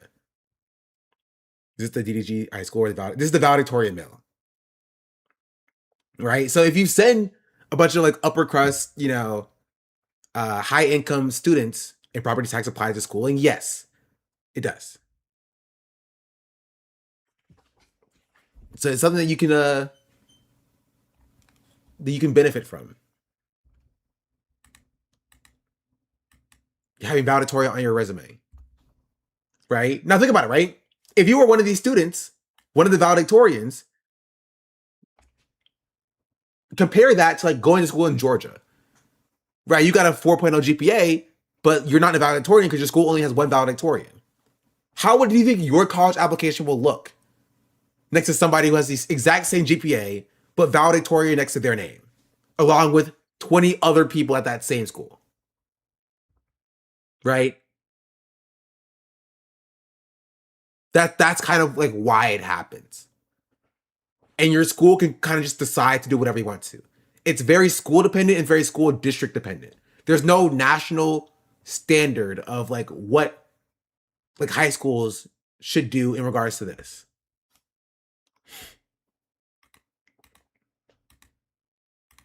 Anyway, that's we'll keep going with DG. This cameraman shit. Y'all trying to diss niggas, but it's like y'all don't understand, bro. Like niggas that work for me, bro, as a cameraman, you live a beautiful life. You travel the world, you meet the coolest people in the world. Like every nigga that ever worked for me will tell you that. You can't say that you don't. Niggas travel to see shit that you ain't even, you know what I mean? Yeah, I think I'd rather have money. That's why they're quitting.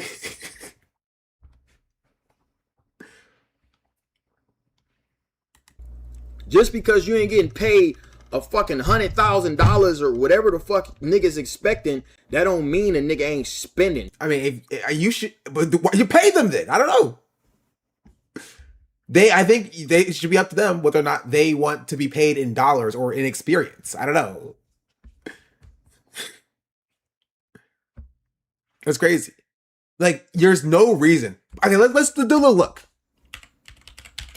Just from his Twitch. He currently has 11,000 subs. We had like 17 before, right? You have 11,459 times 6 times 12. Just from subs, he's making $825,000 a year from subs, not including with ads. And as I've always told you, at least for me, he probably makes more money proportionally on ads.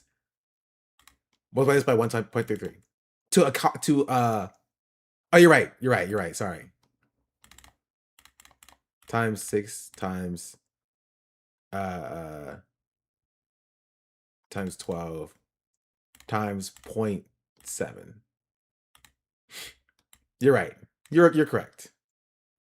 He's making this off of ads because he gets 70%. Unless he has a deal, which he might have a deal. Right? But to account for ads, for subs,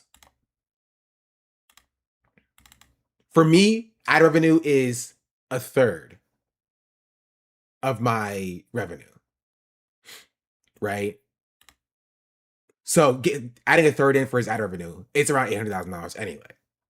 Just from Twitch revenue, just from Twitch, like for ads and subs. Right? Not including sponsorship deals, not including YouTube and other content he cuts from that. Right? He's probably making a mil. A solid mil. You can toss your cameraman a little penny. That's a nice education. True.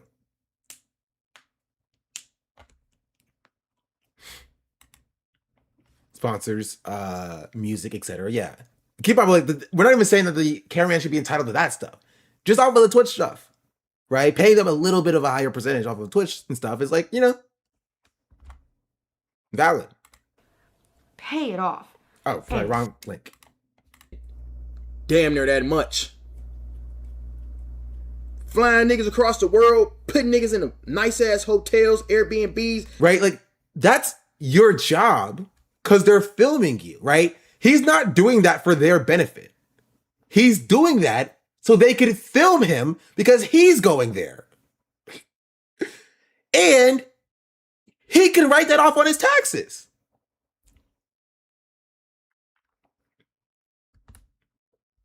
As a business expense. He's acting like he's doing them a favor when all of it is to benefit him specifically. Feeding niggas. Boy, I'm a great boss. Nigga, I feed my cameraman, y'all. All this shit online where we be joking and shit like cameraman don't eat. No, niggas, if we go to steak. He's like, I feed them. 48, you think I'm gonna tell my cameraman to go to In-N-Out? No, nigga, get a Wagyu. Fuck it. I'm rich as hell. Nigga, but I'm not finna. Then why? I'm not finna go above and beyond paying a motherfucker just because I'm making more money.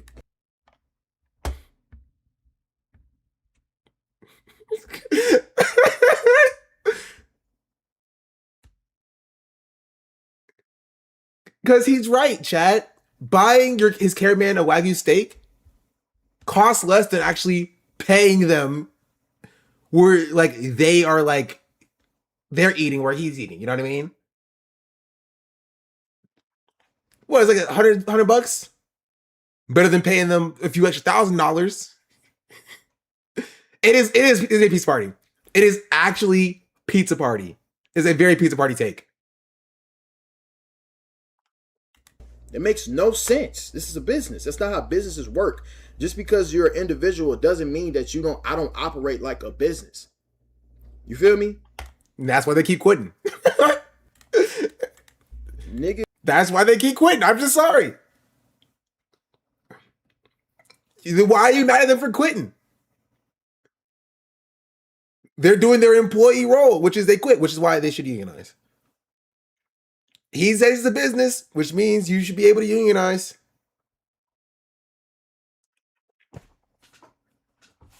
I want to see someone unionize DDG's operation. It'd be hilarious.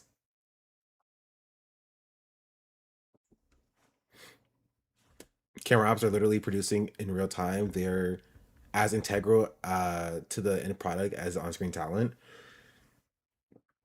Ooh, my stomach hit me. I need food. Anyway, sorry, it's about the Caleb Hammer. Content relies on Schadenfreude. In this video, we're curing 1,000 people's blindness. It's gonna be crazy. So we're here at Canadian Tire, and in the next few minutes, we're gonna find an extremely kind father, grandpa in the store that helps me, and then we're gonna surprise them with $10,000 cash. Today, I'm paying rent in the most dangerous city in Arizona. How do I know it's the most dangerous city? Well, because Google said so. All right, thank you very much. Bye. We got you a brand new home.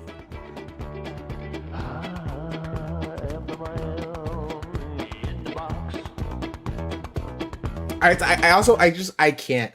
People, I remember when people tried to claim this by Mr. Beast. They're like, oh, well, he's helping people, so you can't get mad at it. I have to remind you, these people are making way more money than they're spending on these videos. They're not taking a loss. They are not operating at a loss.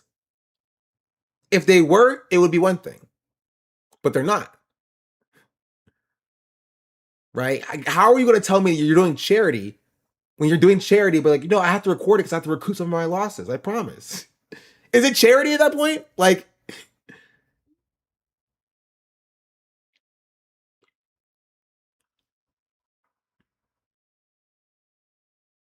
this is like going up to like a homeless person and being like, hey, I know you're unhoused, but here's $20. Can you give me a receipt? I need to write this off on my taxes. You know what I mean? Like, it doesn't inherently make it a bad thing, but like it does take a little bit of the sting out of it. You know, when you like do like you like go and you like try to help somebody out, and you come back the next day and be like, "Hey, can you sign this receipt saying I gave you $50?" You know, it's just you sign on this line right there. The IRS needs it, you know, for the taxes and stuff. It doesn't hit the same, you know. It doesn't hit the same as like I'm taking a hit doing something good. Does that make sense? Is that part of the reason why they film it? No, I'm not necessarily specifically for taxes, but like they film it so that they can post the video so that they can make money to recoup their losses.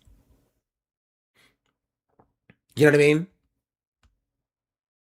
That's like that. Like, they're not doing something kind because it's the kind thing to do.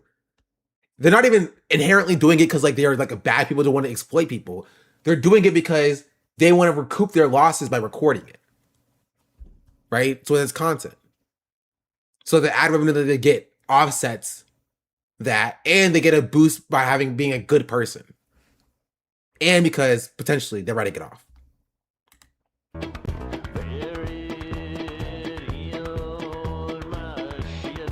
This doesn't look staged, does it? He didn't say that. I saw this POV. I didn't hear him say, "It doesn't look staged, does it?"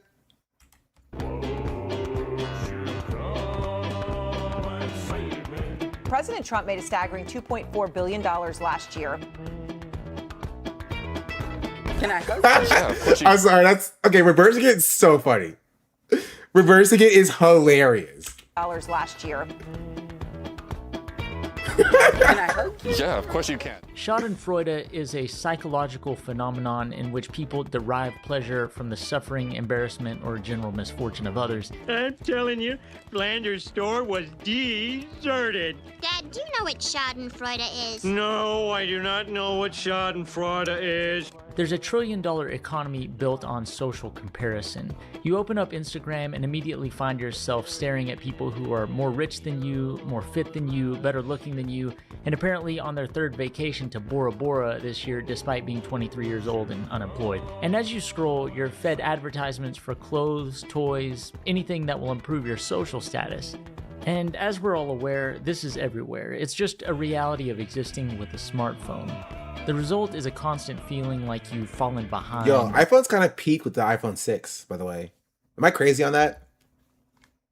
Or you're somehow less than. And after spending all day comparing ourselves to people who seem to have figured everything out, it's only natural to seek out someone further down the ladder. In the poverty porn economy, financial hardship becomes entertainment, and every guest provides the audience reassurance that no matter how bad things may be for the viewer, they're still somehow superior. This is Rickety Cricket.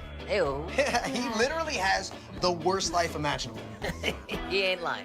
And that's exactly what Caleb Hammer's financial audit provides. The majority of Caleb's audience are not watching for financial guidance. They watch because they want to see a blue-haired liberal with a septum piercing get berated by Caleb.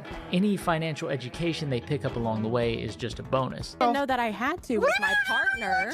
He was my partner. I trusted him. He was your boyfriend. Yeah, you trust him. We all should look into things. You have no skeptical part of your brain? Everything about Caleb's behavior on financial audit comes across as an inflammatory, exaggerated performance, as if his goal is to trigger the libs more than provide financial education.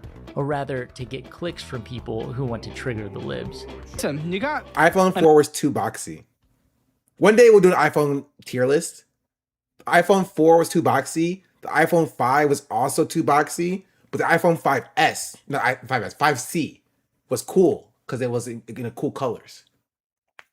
Right? But the iPhone 6, where they elongated it a little bit and had a little touch home button, it was great. Peak design. Peak design. 7 is the best. 7 was a bit larger, but 6 it's like this one got really good. Favorite iPhone is iPhone 9. Never had iPhone 9. Did iPhone 9 exist? No, they skipped 9. They went from the iPhone 8 to the iPhone X, right? It was skipped. I remember. I had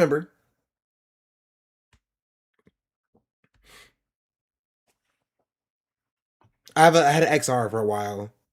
I still have it actually. That's what I use for my streaming on phone. Like they skipped 9, racism. They released 8 and the X at the same time. Oh, that's stupid.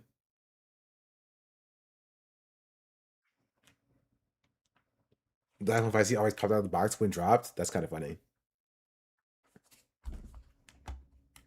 A nice big check. Because 789. Ha ha ha. Because of the child tax credit, thanks to moi. You're welcome. We're funding you. You guys are net contributors. You're a part of the lower 50% that contributes 1%. Okay, that's fine. That is how it is. We're progressive. That's good. Not complaining, kind of a little. But that wasn't always the case. Caleb's content has changed over the years. If you look at his behavior in the early days of his channel, he was, dare I say, kind. $2.75 a day, $19.25 a week, $83.65 a month, or $1,003.75 a year. That's actually a lot of money. Take a look at a clip of one of his earliest videos where his guest was spending too much money on Starbucks. Let's see, we got Flight Path, we got Lucky Lab, Potbelly, Lucky Lab. That was a big. Yeah, $70, yeah. I know. No high-pitched squealing like a pig, no insults. He was outright cordial to his guest. Compare that to recent episodes. $31.42 of purchases! You're at the credit limit. What is the fee possibly? Late payment? I don't know. Great. Oh my gosh, so nonsense. You don't give a you don't care. And that begs the question, why the hostility? It's so fucking stupid. Kylie, Why do we it gets clicks. Go in and spend $5 when literally, again, I'm happy I worked with them now. I got it now. This gamer sub shit. You see this? That was for an ad. The hostility and insults drive views, which then drive engagement, and those two things alone will impact YouTube's algorithm and help spread Caleb's videos. And if you're thinking, okay, big deal, he's got to stick up his ass over coffee, it gets much, much worse. Caleb casually uses the R word, and while that alone may not be enough to concern many, to refer to a lady's autistic daughter using the word multiple times is extreme. You have a kid that has so... She's not... Well, but you're getting payments. No, it's not payments. You're getting money for that. I will be. To do that for her. Yeah, to help her with that. She's not... Autism is not mental retardation. I'm not going to comment on that. And while the mother's surprisingly casual response leads me to be suspicious of the validity of the situation, I'm more interested in Caleb's comfort in using the word to the face of a parent with a disabled child. That's very good analysis from this YouTuber. That was my perspective.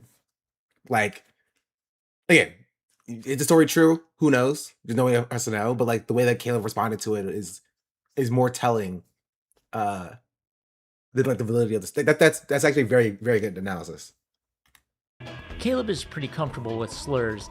In a recent video titled, "He Called My Employee the N-Word," Caleb brings a black employee into the video to be called the slur, which has to either be staged or a blatant HR violation of some sort. Caleb has established a pattern of exploiting the guests on his show, so it shouldn't be much of a surprise that the same exploitation would include his employees. Every person on Financial Audit is less of an actual person and more of a prop. The blue hair liberal, OnlyFans creator, DoorDash addict, all archetypal caricatures to be used for content, each having one thing in common. They're all inferior to Caleb and apparently his viewers as well. This is where the funniest part is because I guarantee a lot of people who are on his show, Caleb's show, are doing the exact same stuff that the viewers are doing as well. And viewers are like, that's not me. I'm so glad I'm not doing that. Well, they are doing that. You know what I mean? They're also like Starbucks addicts. They're also, treat the rights, getting their DoorDashes. Happens to the best of us. But they're like, again, there's a moment where they can feel superior to another person. Caleb's on-camera persona the most interesting. There's an obvious attempt to appeal to a broad right-wing manosphere audience. His attitude and handling of people and their financial situation lacks almost any empathy, and when it does exist, if ever, it lacks anything that feels like sincerity and is more like spectacle. There's no room for nuance on Financial Audit. The guest struggles are secondary. The real substance of the show is cultural grievance. I'm assuming there means yours. Yes. Are we on the they them pronoun pipeline? Okay, great. I love that. Sure. Why not? Art degree, they them, and blue hair, we get it. Not only does Caleb display a distinct contempt for his... You brought them on.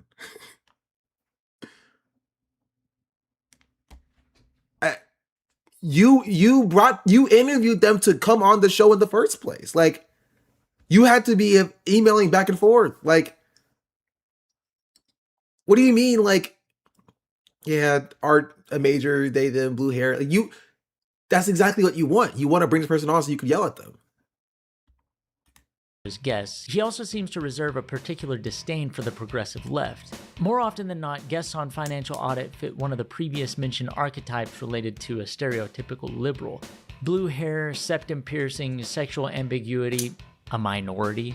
If there's something there for Caleb to mock or at least comment on, Caleb will use it for views. You are the second person today with the holes in the ears and the septum piercing.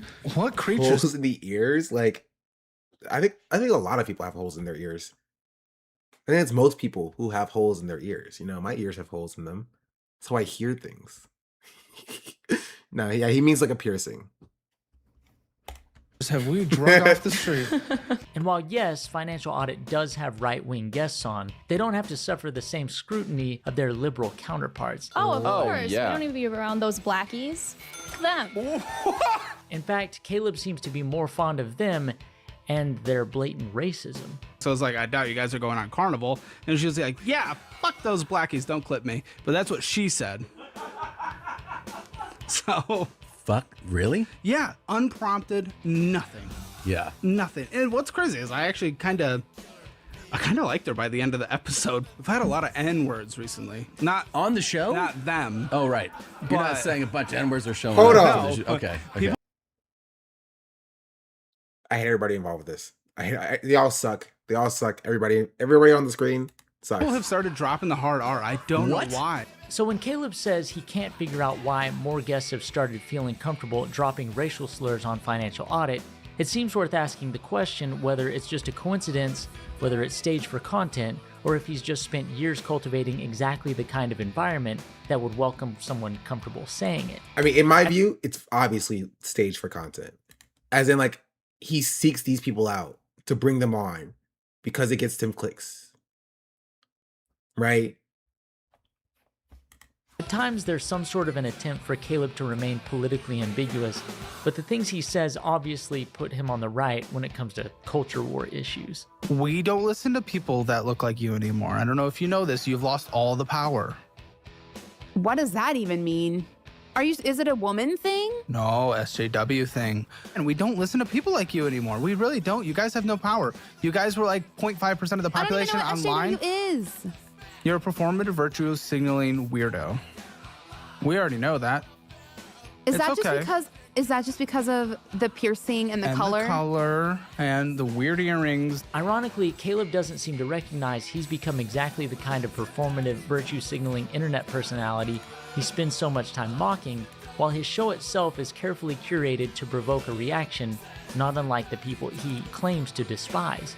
Guests' hairstyles, tattoos, pronouns, sexuality, or political identity become part of the conversation despite having absolutely nothing to do with paying off credit card debt. Details that aren't financially relevant but are culturally relevant and signal to the audience exactly what kind of person they're about to watch get humiliated. Maybe almost like your guys' feminism is just performative, not actually resulting in anything positive for women. I mean, the positive part is that I get a choice, and that's... Do you? Yeah. No, you actually don't. Are you right now? Now I have to ask you, feminist to feminist. Are you...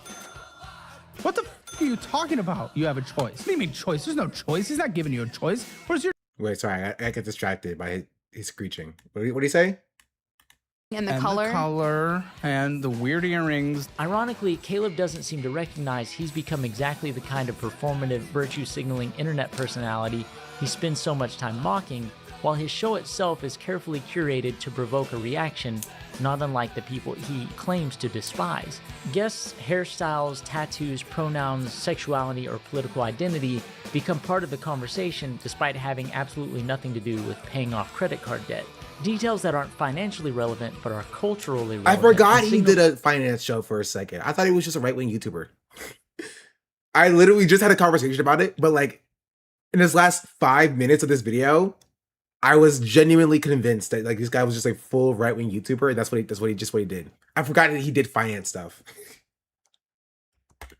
to the audience exactly what kind of person they're about to watch get humiliated. Maybe almost like your guys' feminism is just performative, not actually resulting in anything positive for women. I mean, the positive part is that I get a choice, and that's... Do you? Yeah. No, you actually don't. Are you right now? Now I have to ask you, feminist, are you... What the f are you talking about? You have a choice. What do you mean choice? There's no choice. He's not giving you a choice. Where's your choice? You don't have a choice. This isn't feminism. This isn't helping you out as a woman. And I don't want you to be all of a sudden convinced that you have a choice. I need a break. Okay, take a break. You're good. And with all that considered, it would still be easy to dismiss Caleb as just another... Wow. This one caught me off guard. I did not see it coming. I can't believe my favorite finance YouTuber, Caleb Hammer, went on podcast with Asmongold. I can't believe it. What? That's wild.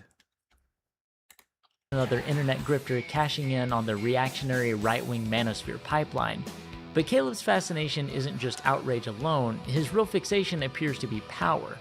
And the more I learned about Caleb's history, I realized what we see on camera isn't nearly as much of a problem as the person off camera.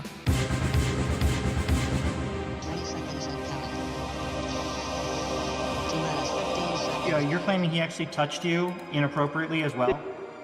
Yeah, he did. He locked me in his house after the second filming. I was on the couch and he would not let me leave. He would not pay me what I was owed for that filming. And essentially, he didn't give me the money until he groped me. So my arch nemesis, Caleb Hammer, has a new merch line. It's called the Dirty Money line. Pretty weird given all of the allegations against him. It's just so weird, you know, he's so horny. Caleb is so diabolically horny all the time. I've told many times how I thought I was buying college. I like vagina.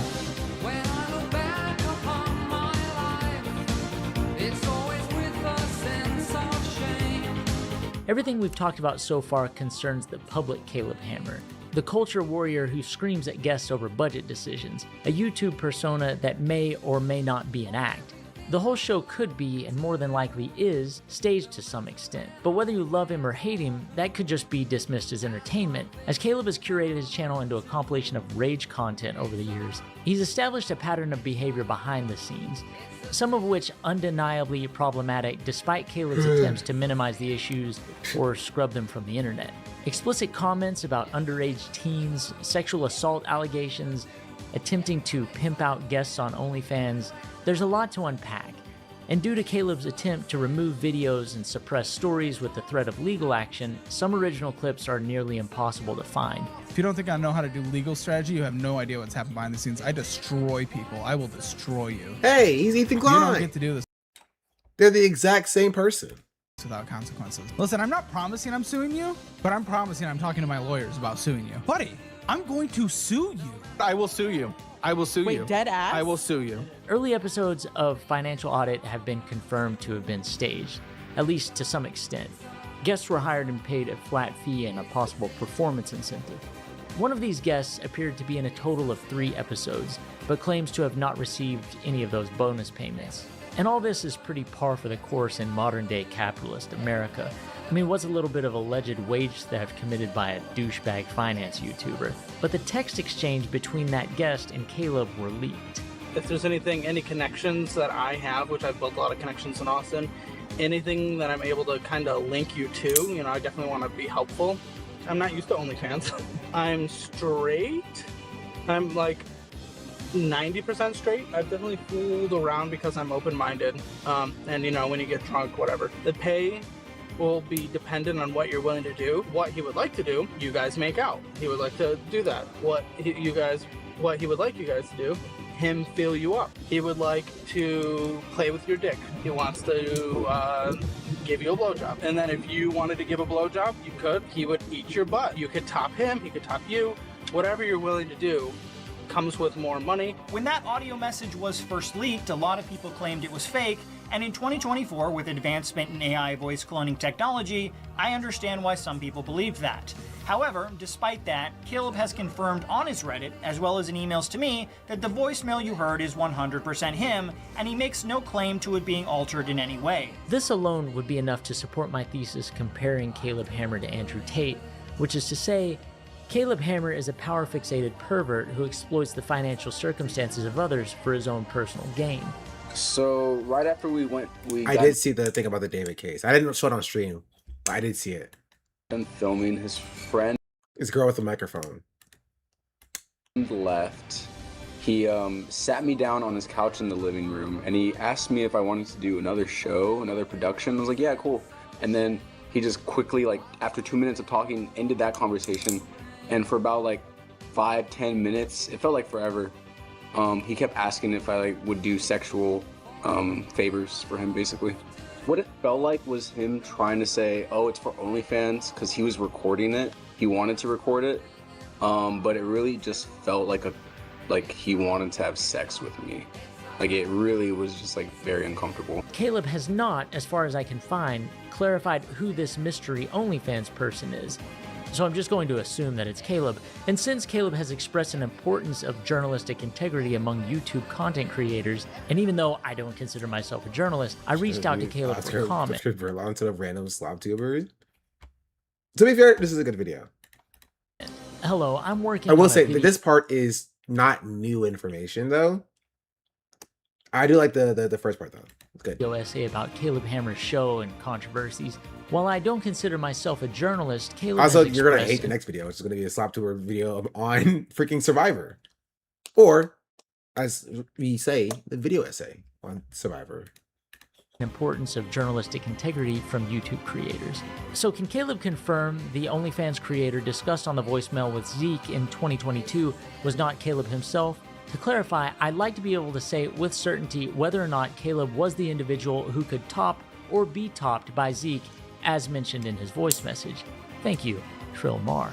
Unfortunately, I never heard back, so at this point I can only operate under my best good faith assumptions and what evidence I have that leads me to believe Caleb Hammer has a secret OnlyFans account where he pays to rub dudes down and even occasionally get his back blown out if participants are up for it.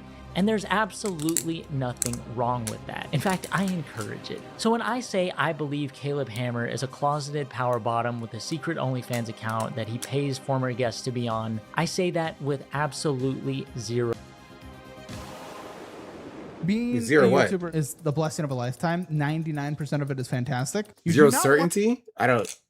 You think the lawyers told him to take that part out? want to be a single YouTuber because it is impossible to date. I had a weird exit on dating apps. I went on this date with this weird girl who says she doesn't trust men. And then we had an awkward date. You know, I was like, you know, I wasn't feeling it. So I was like, you want to Oh, irony. Like, that would make sense. And then she freaked out afterwards. And then she reported me on dating apps. And then Hinge, Tinder, and Bumble all banned me. I want to show you, unfortunately, the modern young woman in grand display. Wait. Tyrese did an audition for Django Unchained, and it's leaked. Okay, I do kind of want to see this. Around a lot of guys and hooked up. Okay, that's good. She consented to it. They consented to it.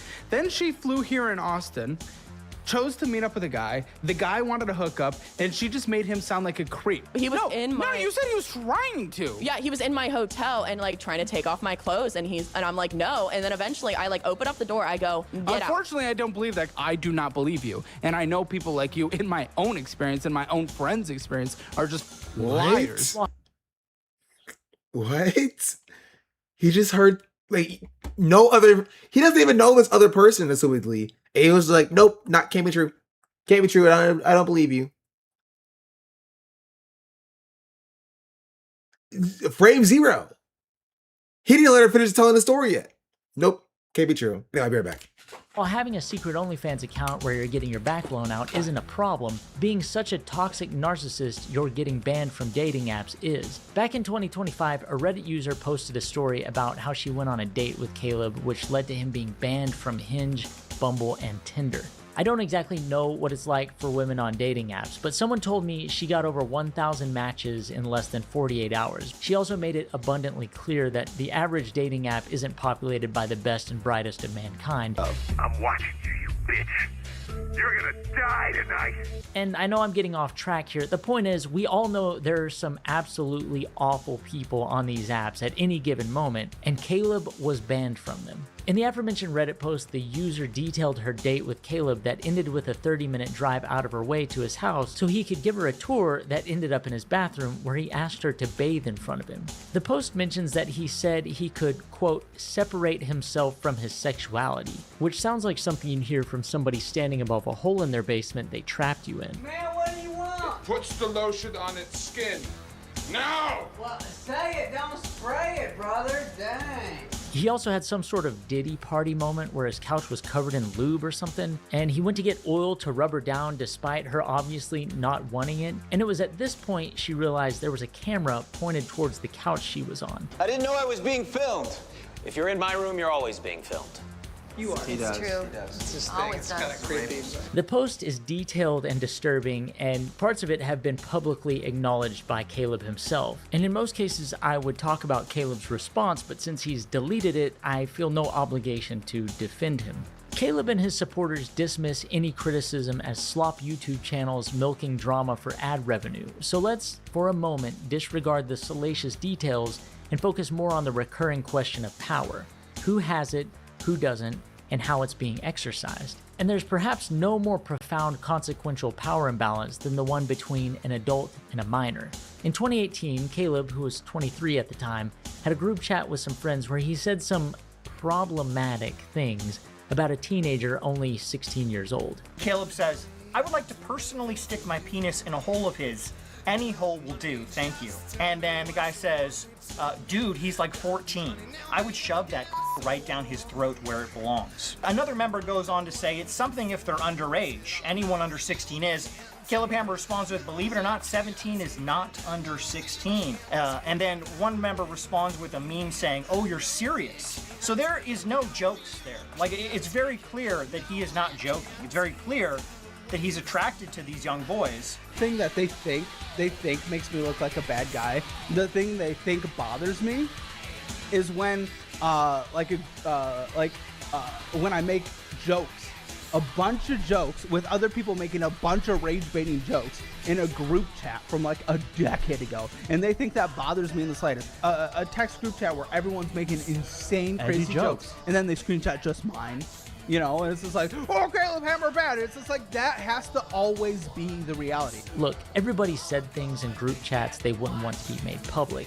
Me and the boys have definitely said some stuff in our group chat that would probably get us on some sort of government watch list, but we've never said anything remotely close to something that would warrant a sex offender registry. And yes, over the course of this video, I make a few jokes, allude to a certain leaning in Caleb's sexuality. I need to make something very clear. Despite the fact that Caleb has admitted on multiple occasions that he at one point believed he was bi and admitted to engaging in homosexual acts, Caleb is no longer bisexual. I'm not. I mean, do you watch the show? I've told many times how I thought I was bi in college, but I found out I like vagina. He may have been tricked into being bisexual at one point in his life, but realized once he sobered up, he is 100% attracted to women. Again, he's not gay at all.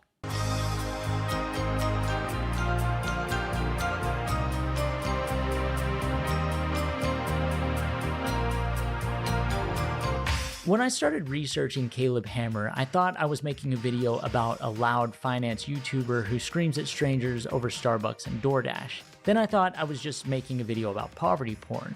Then a video about another culture war outrage merchant chasing engagement from a reactionary audience. But the overall theme of Caleb Hammer became about power. Dave Ramsey built an empire convincing millions of people that being financially responsible also made you morally superior. Andrew Tate built an empire convincing young men that dominance was the highest virtue, and Caleb figured out how to monetize both. Humiliation is the product, and power the business model. And that question of power continues to surface regardless of whether you're talking about guests on the show, an employee, a person. Nix is here, by the way. Hi, Nixie. Come on. Up, high five. Come here.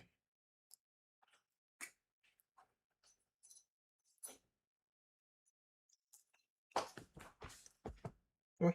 Get my ice cream, though. Come on. Up. Hey. Say hi, Nixie. Say hi, Nixie. Oh no, you can't have my ice cream. How you doing?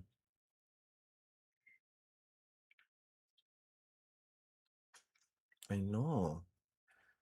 Your dog is Nix. My cat is Nix. Ah, good name. You can't have my ice cream, Nixie. She oh. She said, don't tell me no.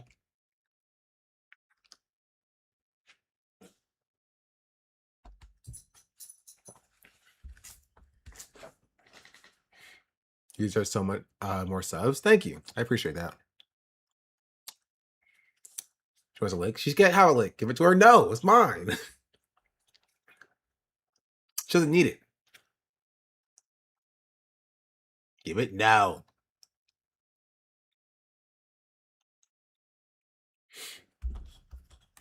Person in his private life or just a random minor.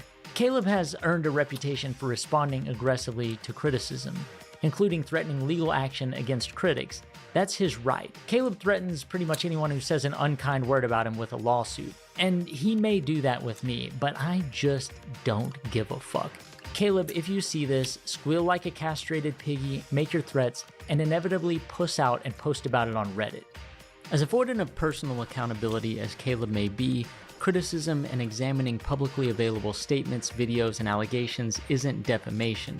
And it's kind of ironic, because accountability is the one thing Caleb demands from every guest who sits across the table from him, and given that Caleb's made millions of dollars auditing everybody else's life, it's only appropriate every now and then the camera's turned around and someone gets to audit him. That was the worst thing I've ever seen in my life. You have no idea what the fuck you're doing. You didn't research anything. You're a performative weirdo. You are not the moral arbiter of the world. You do not get to decide what is good content. You are nothing. You're pathetic. You've never contributed to the world. We have real results, real lives, 50,000 people. Every guest that's been on the show, 25,000 hours in 12 months. You've done nothing. You'll never be remembered for anything. You're pathetic. You are 5 years ago, 10 years ago. We've all moved on. No normal person cares.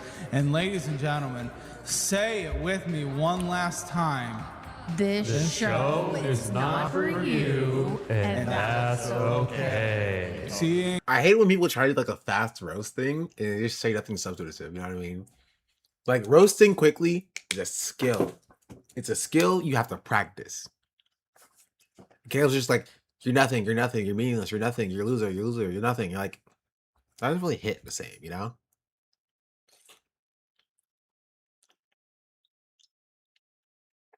Oh, thank you, Blank, for being a moderator for 18 months. I don't even know who this is referring to. That's not even a name here. Hold on. Oh, it's Pat. Oh. Hello, Pat. How are you doing? What is going on? What is up? You know, I played Valorant this morning. I was like, let me just dip my toe back in. I kind of cooked. There are minor anniversaries? I guess there are. Okay, without me. I mean, we can boot up right now.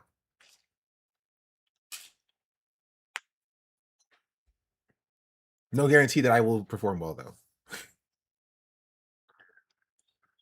All right, you know, it's good ice cream. You can't have any, Nixie. You can come up, though. Up. Come on. Oh, she's up there now. Oh, never mind. She's back down. Maybe it's 30 C's my PC's off until I for sure. It's all good. Anytime though. Anytime. I might play some Marvel Rivals. I'm good at that game too. Nixie, come here. Nixie, come here. Come up. Come up. Come on. Okay, not my screen though. She almost went for it. She almost got it. Ugh.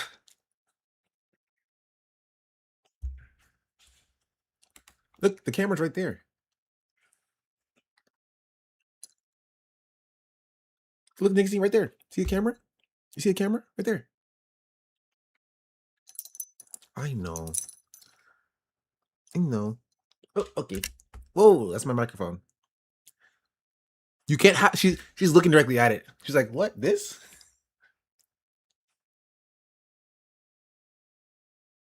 She's a very pretty doggy. I know. Okay, get off my desk, please. How old is Nix? Nixie is she's a one in a month. So she's like 11, like 12, 13 months old. That's one.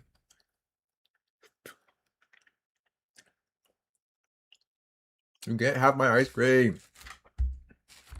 You can't. Stop it. Stop it. Stop. No. You can't have it. No, stop.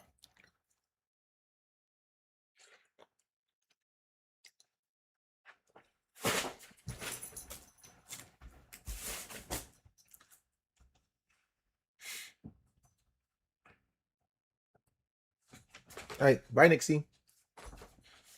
Give her all of it? No. No, Nixie. No.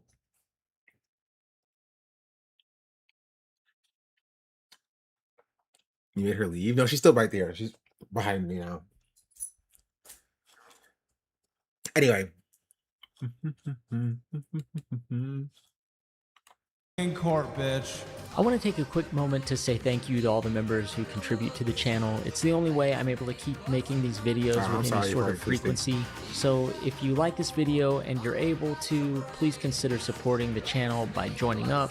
And if memberships just aren't your thing or you don't have the money right now, no problem. Please like, comment, subscribe, all that stuff to help with the algorithm. Thank you for watching. It's not worse than Colgate. Stop saying this. You're not gonna get me. No.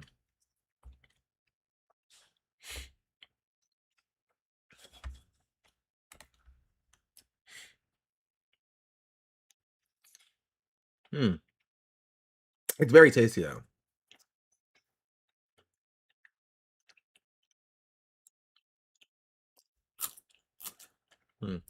I do want a game. I played my ice cream first though. So instead, hold.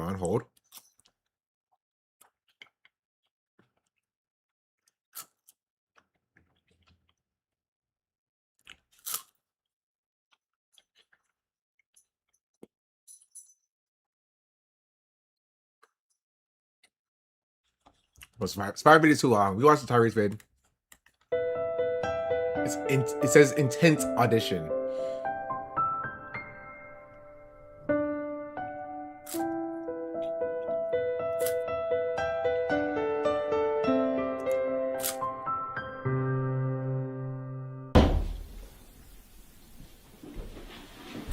This one's yours, boy. That bed's damn nice, too. Feel free to touch anything you want, because we burning all this shit once you're gone. I have somebody knock on the door when the demonstration's ready. You bite your ice cream? No, I bite the cone. I bite the cone. It has little bits of ice cream on it. I can't bite my ice cream, though. It hurts my teeth. Playing this is anti-black. Not so fast.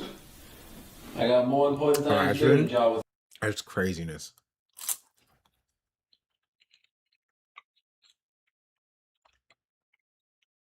Or ice cream because I'm a menace. Ice cream biters are demons. It's ice cream, not a snow cone. Yeah, this is ice cream. I like biting ice cream though. Y'all are weird. Really good though. Why don't you slowly look at your ice cream and enjoy every part of it? Why bite it though?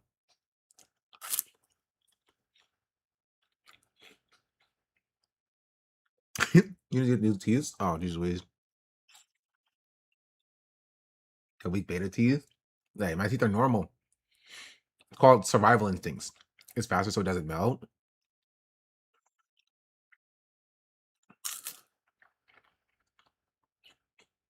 If it melts, I get a bowl and I turn it upside down in the bowl. And eat with a spoon. Okay, awesome. Most important question. Waffle cone or regular cone?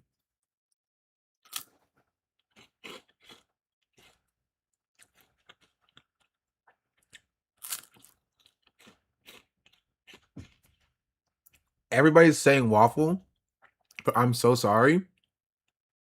You are all wrong.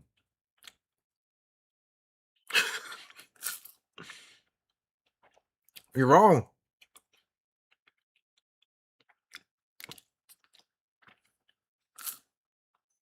One scoop or three? One. It's right about everything. Exactly. See? Exactly.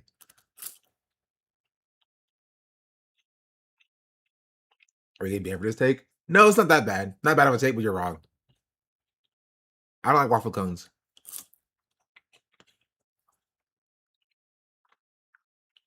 I had to Google a waffle cone. Really? You don't have waffle cones in France? I'm gonna stop it down. Is it regular cone or just sugar cone? Sugar cone. They're called cake cones in some places. Waffle bowls.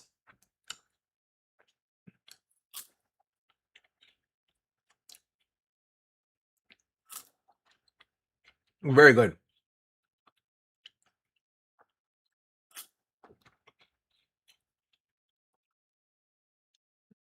Oh, another question.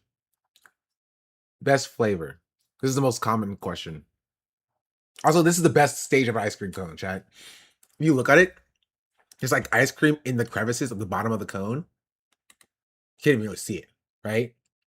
It's ice cream in the crevices of the bottom of the cone. The best part. You just oh.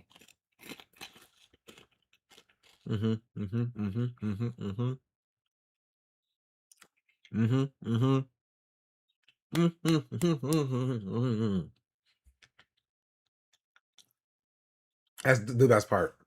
It's so good. It's so good. I had chocolate at the base. It's like 1/8 of the experience. I know. It's sad. I said I code yesterday. I didn't eat what the part she let me have. I didn't want that part she let me have it. Single flavored chocolate. I'm not a chocolate fan. I'm not a chocolate fan. I like. You know what? I'm not even gonna say it. I'm not even gonna say it. I almost said it too. I almost said it.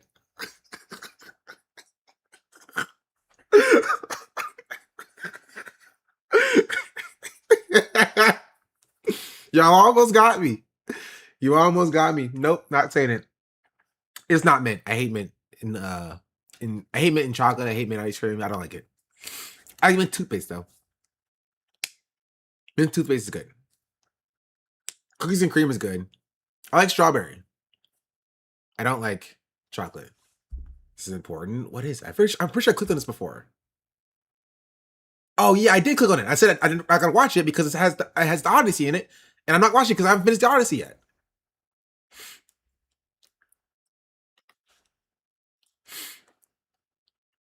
Yeah, grape nut. Is it actual nut? I'm allergic to nuts.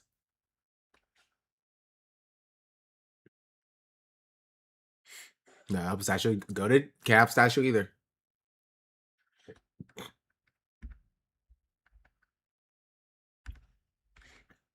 You can't spoil a 3,000-year-old story now. Nope. You got Superman. Like a flavor. I had Superman popsicles back in the day from the ice cream truck. This is you. I'm not even gonna click that because I know exactly what it is. They should know how to find it. I'll click it. It's Dr. Umar clip. No, it's not Dr. Umar clip. So in tasting, what we do is take a small amount right off the top. It doesn't take much. That's the warmest part right here. I'm going to invert the spoon. Cover all 9,000 taste bud. Aerate it. Warm it up. Driving up. I hate that so much. I hate that. Oh, you can't even see. Oh, you hear the audio. All you hear is the audio. Now I have to play it again. So in tasting, what we do is take a small amount right off the top. It doesn't take much. That's the warmest part right here. I'm going to invert the spoon. Cover all 9,000 taste bud. Aerate it. Warm it up. Driving up that top note, that cream, pure vanilla, sweeteners. That's a 10. Stop. Stop. Wait, left-wing influencer that's explained. If I'm not on here, it's racism. In politics,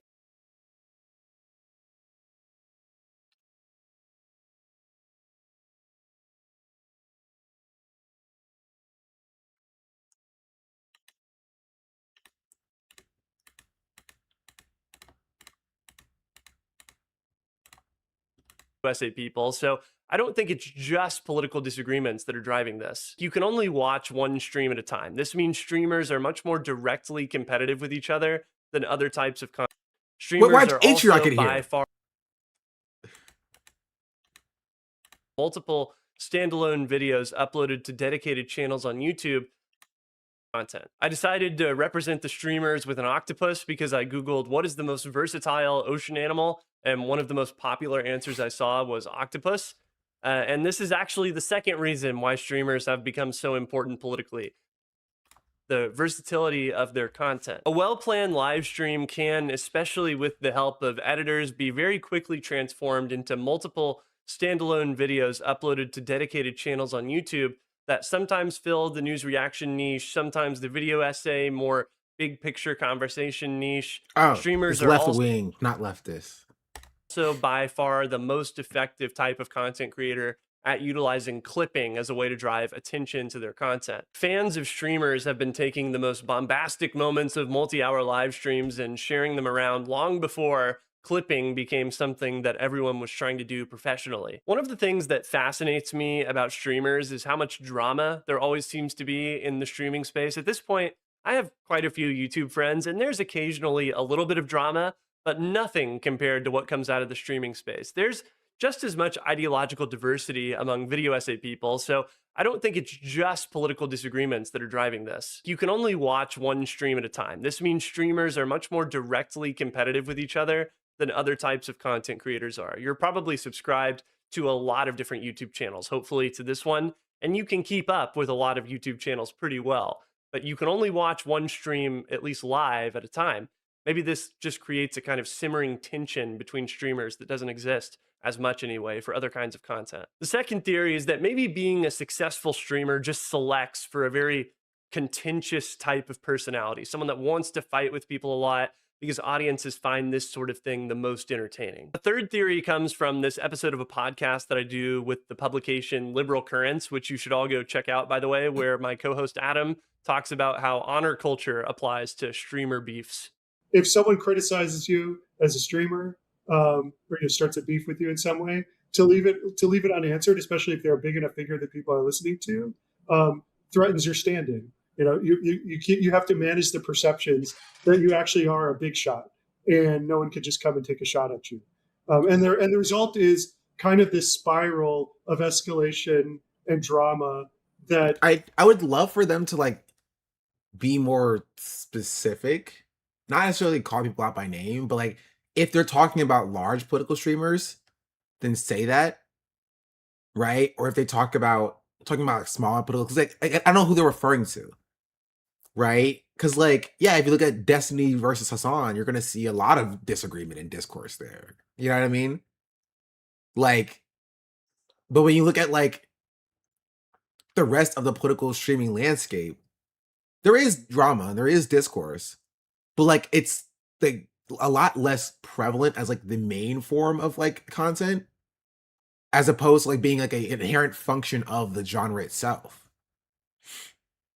You know what I mean? Like there's drama to say, we say that there's drama on YouTube.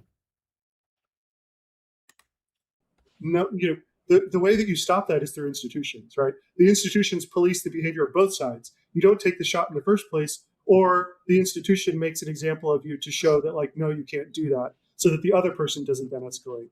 But when it's all personality based, there's nobody who can really police that. Anyways, apologies for that digression. Why do you think streamers fight so much? Let me know in a comment. The second to last thing I want to talk about is the whale fall labeled discourse on this chart. For those of you that don't know, a whale fall occurs when a whale dies and it falls to the ocean floor, which creates an important temporary ecosystem for all different kinds of sea creatures. Whale fall is what I'm analogizing the concept of an online political discourse cycle to. Occasionally, seemingly out of nowhere, an issue will come to dominate the news for a couple weeks. Right now, a lot of people are talking about the DSA and the impact that they're having on the Democratic Party. This cycle of discourse has given every type of new media creator the opportunity to have a fresh take. Maybe you're pro-DSA, maybe you're anti-DSA, maybe you're not pro or anti-DSA, but you have a problem with the take from someone who is one of those things. This will last for a little while until people lose interest, kind of like how the whale fall is eventually broken down and there's nothing left for the fish to eat. But don't worry, there's always another round of discourse coming. These discourse cycles are important that's not supplementary inherently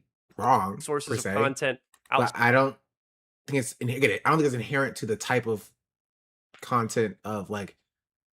I think it's more inherent to the function of content in general, and less a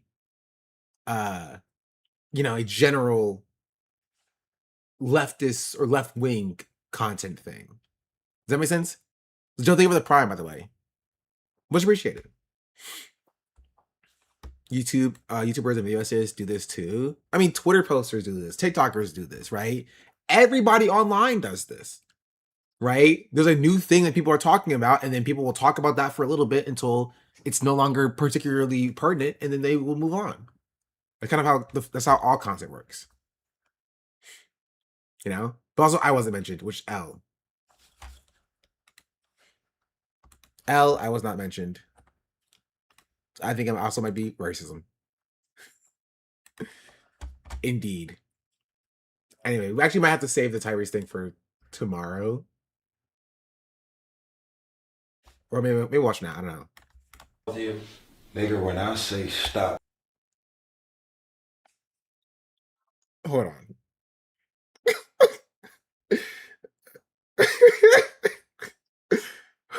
Hold on for a second.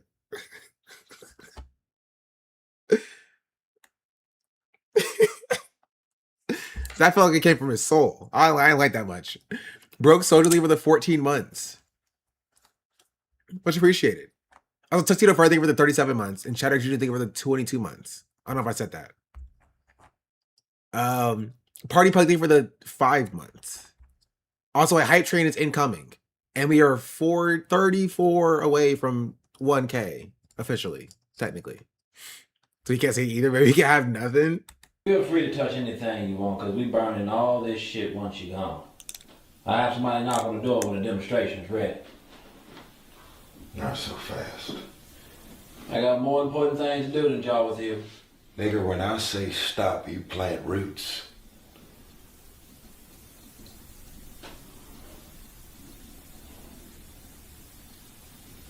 There's a little bell on this table here.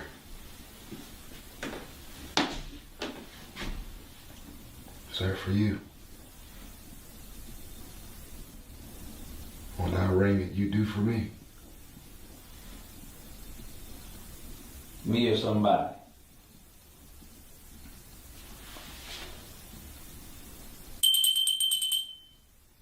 What you want?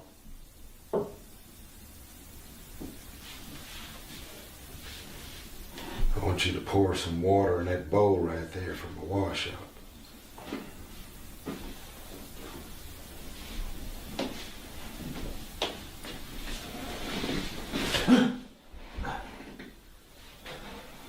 What's wrong, Stephen? You don't like that?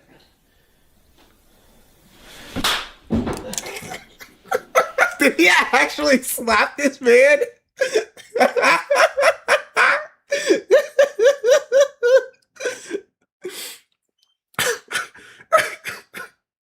Anything for the role. Anything for the role. You don't like that?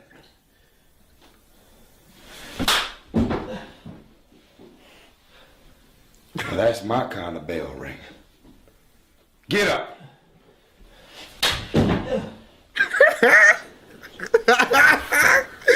Okay, give whoever is behind the camera the role.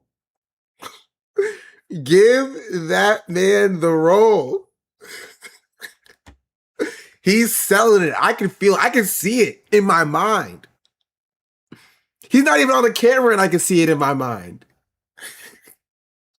Give him the role. Rose hungry.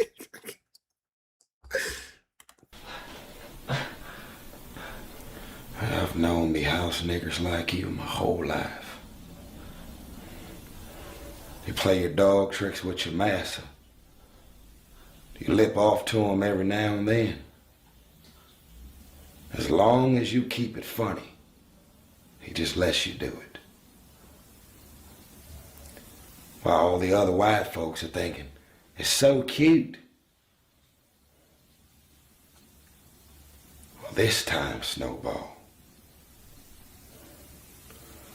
you're gonna listen to me. You got any more sass you want to slang my way before the Mandingo demonstration? Well, I'm gonna give every nigga on this plantation a demonstration of me beating the black off your ass. Hit him again. I'm gonna make you drop your drawers. I'm gonna pull off my belt. And I'm gonna beat the shit out of you in front of every nigga on this plantation.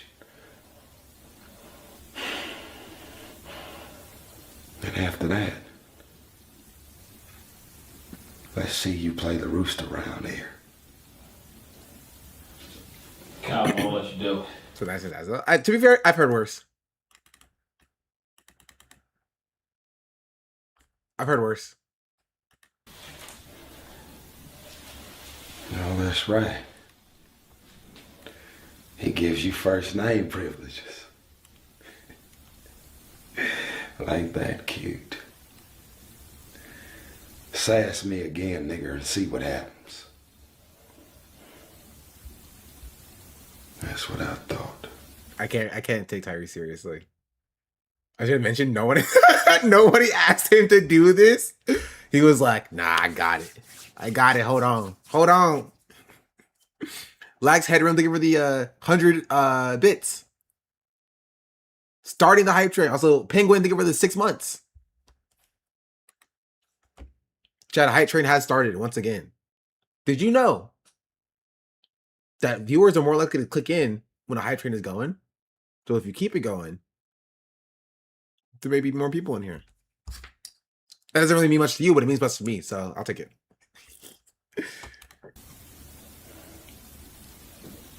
When I ring this bell, you better come a-running. You. Nobody else. Spacey Tracy, thank you for the 5 gifted subs. Much appreciated.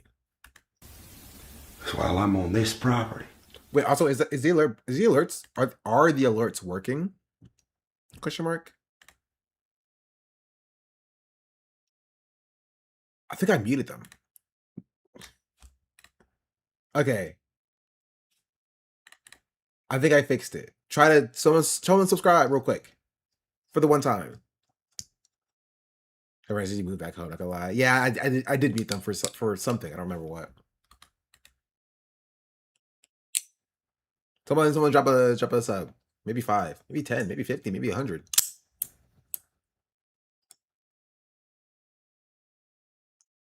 Who knows? You're my nigger, Snowball.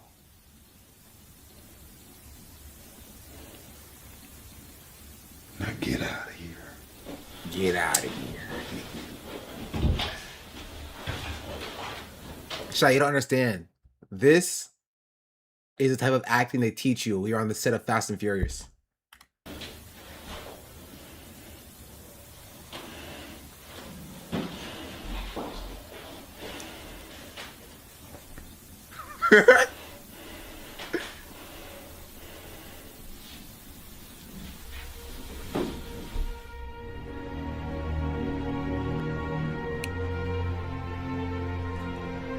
Wow. Compelling.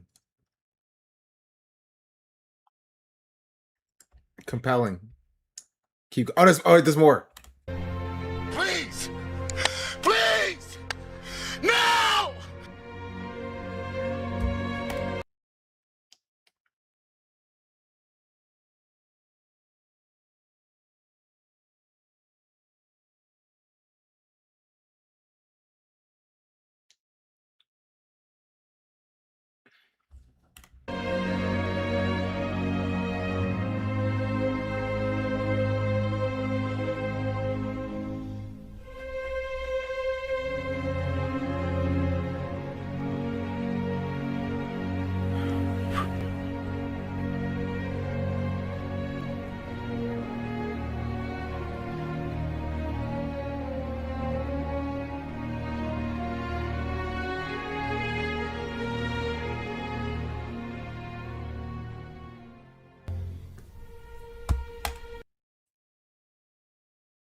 He did not put himself in chains.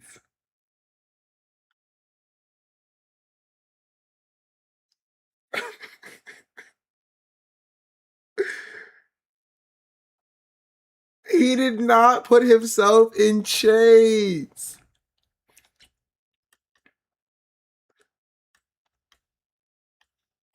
That made me wonder who added the music. Well, Terrence is also a sound producer as well. A man of many talents.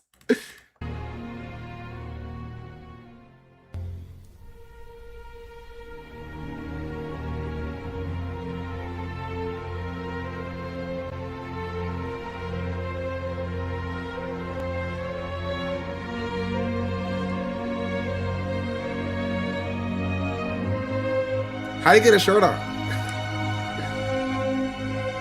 Continuity issue.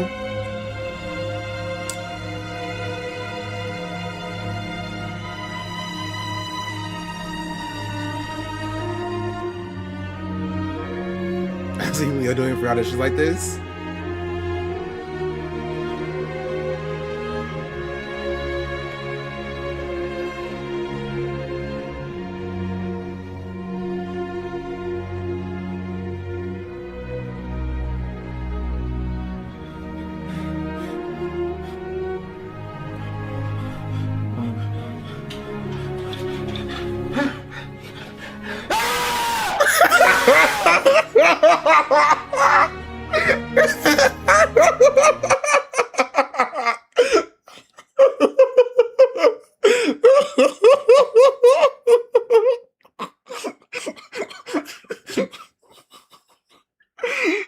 Oh, I did not expect that. I did not expect that. That is really funny. That is a real.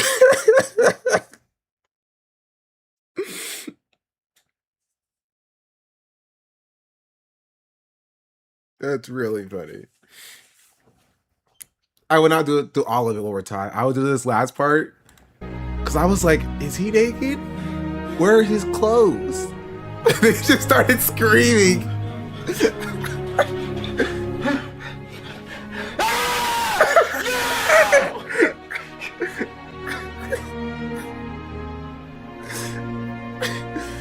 As an actor, you should never assume that people know what you're capable of.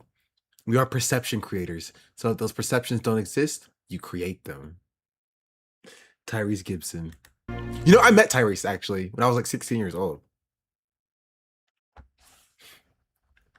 You're laughing? You're watching me answer his calling and you're laughing? Was he cool?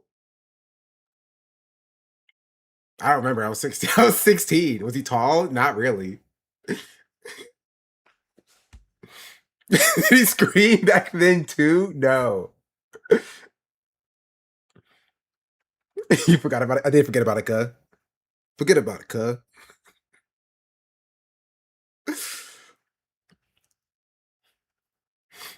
That's one who could be taught to him.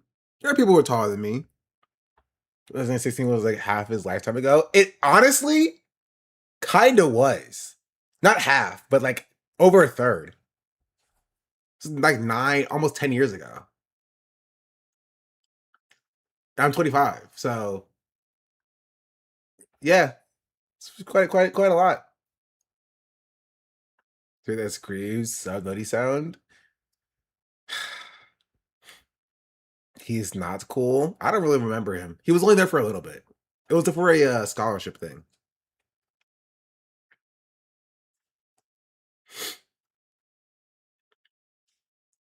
Good. Want to link the left cheek video from Revenge of the Fallen, please? Please no. That was really funny. I enjoyed that a lot. That was hilarious. I'm gonna play a game. What game should I play, chat? Should I play Marvel Rivals or Valorant? I haven't played Valorant in a while. League, play it on my downfall.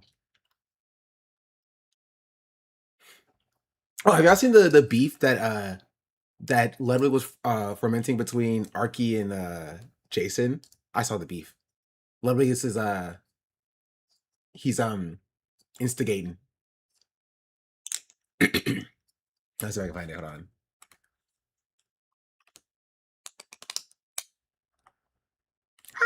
Sorry. Barbers with chat. I don't even have that installed.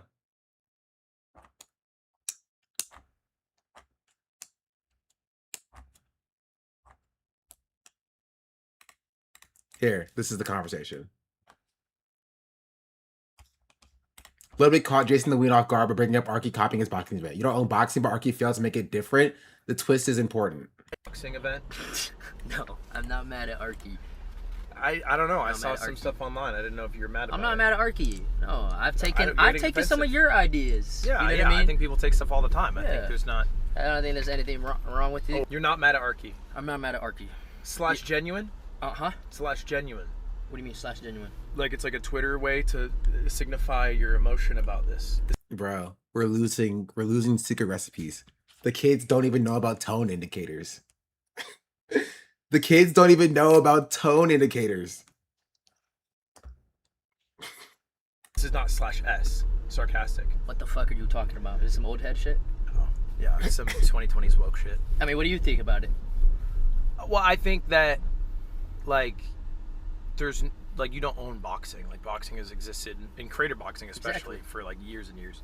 You've done boxing. Chess boxing. I've done boxing.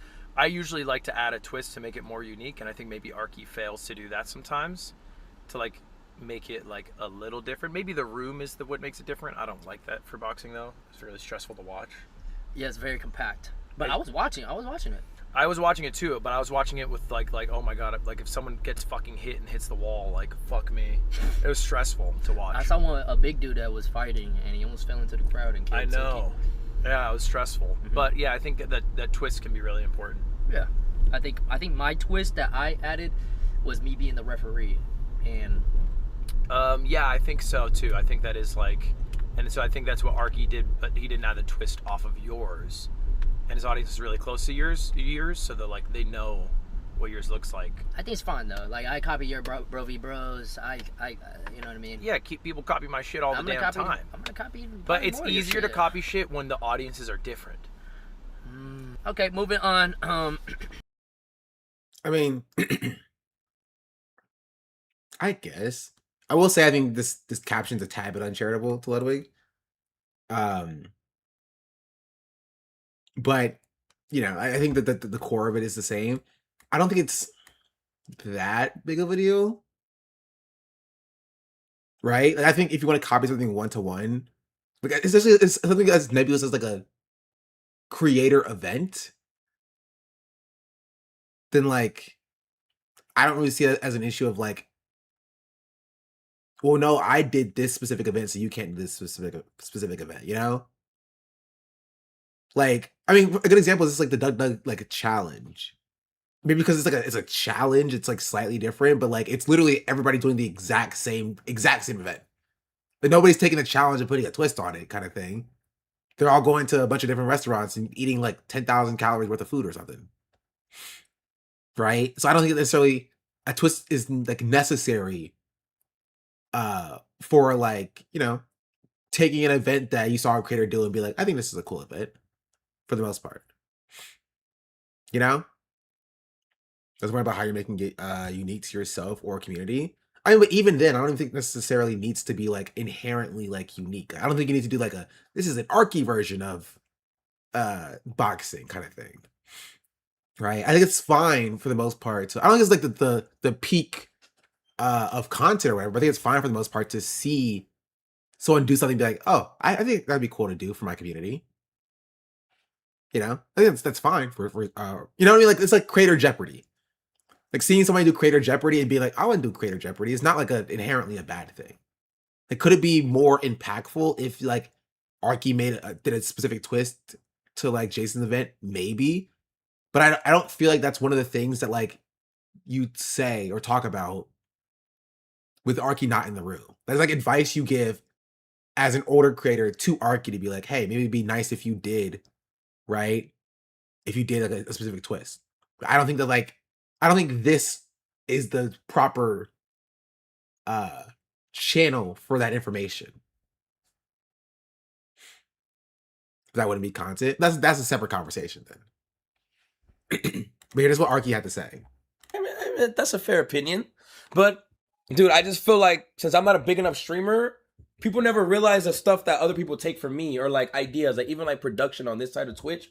I was the first to do production, like, and there was a lot of other ideas, and I even did a 1v1v1. I did it in my room, but it's just because I'm not big enough, so I don't have like the fans be like, "Yo, you stole this from Arky." Like it's just like, oh, like I didn't see Arky do it. He's not big enough. But like, bro, like boxing was always something I've been wanting to do. I used to box before I used to stream, you know. So yeah, but it's just because like some people are just always gonna hate, bro. You know what I mean? If I was them, I would hate me too. Yeah, no, yeah, bro, but for the vibe I was going for like a fight night vibe. You know what I mean? So yeah, I even said it, I think, during the stream multiple times. Respectfully, I don't think I agree with Ludwig's take that I don't make ideas my own. I just don't think Ludwig watches many of my streams because there's a lot of unique ideas that I've done with OSCS and different stuff. I think this is actually a very important part of the entire, because there's an entire like thing happening in Twitch that I haven't talked about, and that's like around Ludwig and OSCS and like that entire dynamic, which is basically at Stream University. Ludwig talked to Arky about his group OSCS and saying that like people aren't pulling their weight. You got to kick people out. You got to do this and that, and there's like a whole separate thing that I was thinking about talking about because I think it's an interesting conversation. Right? It's like, yeah, I'm still gonna find it. Maybe we'll talk about that actually. I think it's a good like point to kind of discuss.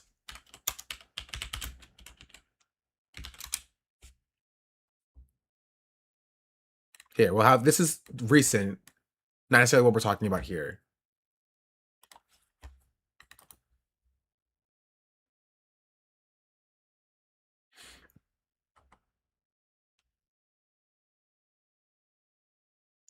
This is also a part of it. Hello?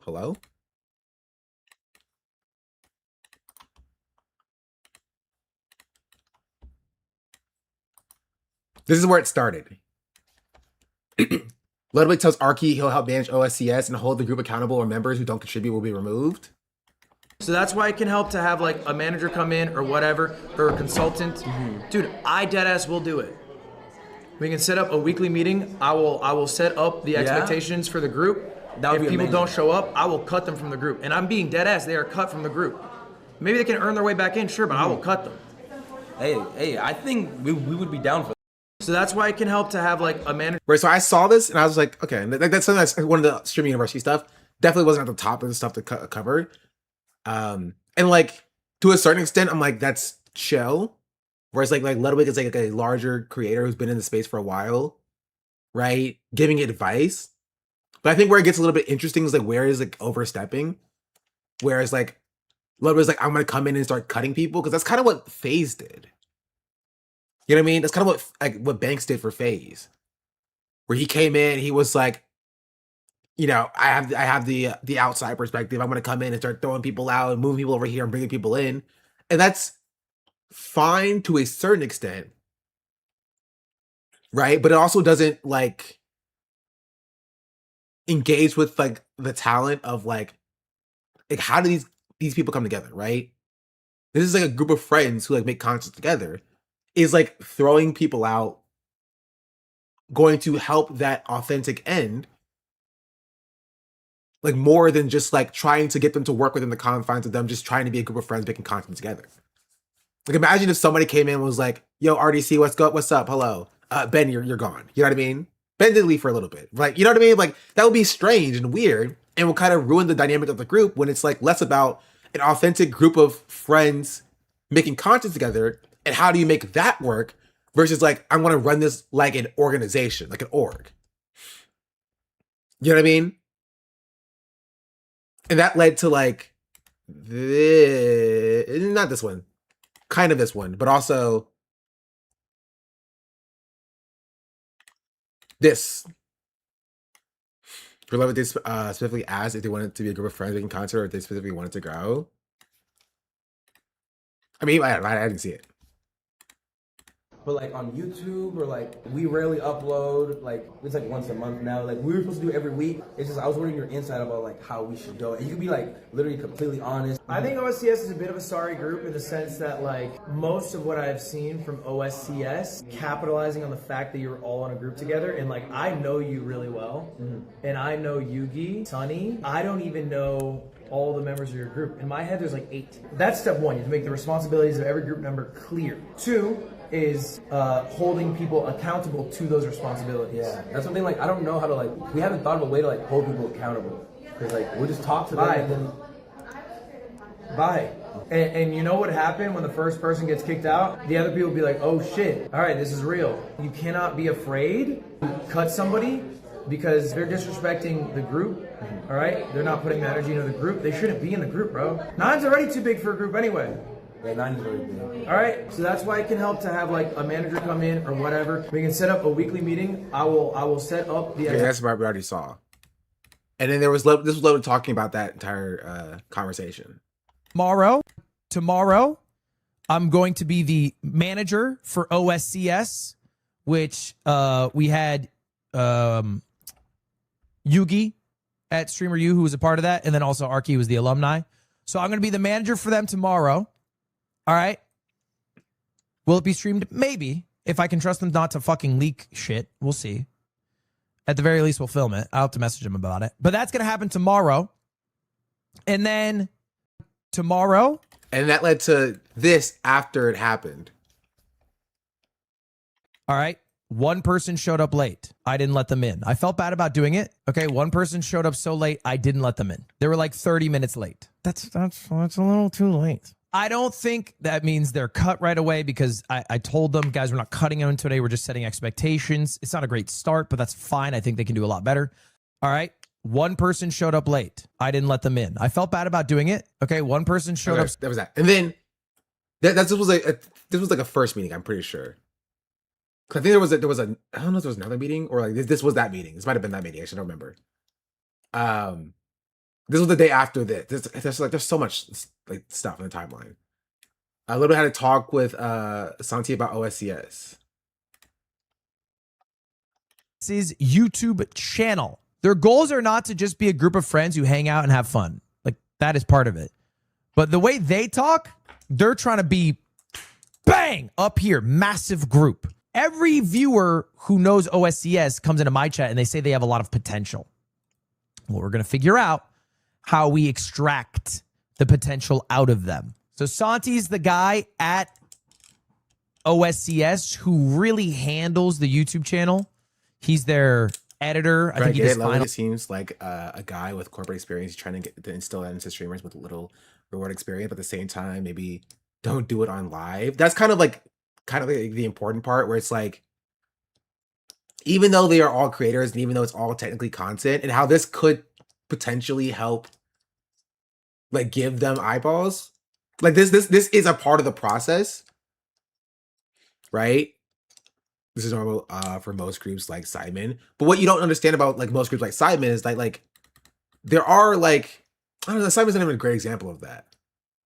Right? I think there's a difference between turning a group into a like corporate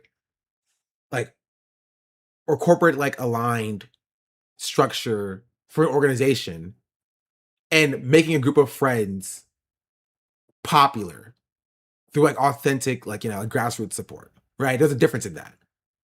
Like one way is like FaZe, right? You have like FaZe who have like money and like corporate experience, who handles like legal and getting sponsorship and stuff like that. And then you have like RDC, right? Even like Beta Squad, Sidemen when they were early starting out. You feel me? Like I think there's a difference in that, and there's like positives and negatives when it comes to that. Is that when you run your organization like a corporate structure, you will end up like FaZe, where FaZe has gone through 3 separate restructurings because it wasn't like a creator-led, creator-focused Like, we care about the talent, we care about the numbers instead. Organization. Right? And how like the sidemen didn't become the sidemen because they were like, we're going to be a group of friends who are going to become a organization that's going to be popular. It can be both, not necessarily. Right? It can't be both. Is that like it's either it's going to be a corporate structure, or there's going to be like a talent structure or creator focused.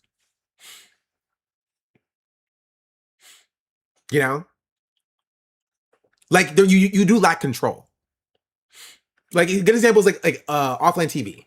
Offline TV is a corporate structure, not like necessarily they have a business, but it's run like a business, right? The creators are like going to shoots and are like, I don't know if they're paid for shoots, but like somebody's like doing their schedules for them, kind of thing, right? And so it's less like authentic in that regard. Not saying it's bad, but it is less authentic of like people are coming for a group dynamic that's specific. And so you might lose that, but you do gain that sort of structure that may be necessary to get you off the ground.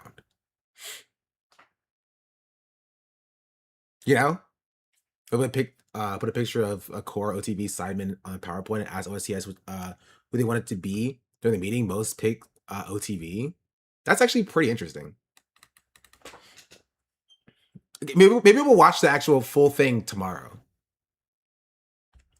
Right? My point is that like I'm not saying one is like inherently better than the other, right? I'm just saying that like there are positives and negatives to both of those dynamics, right?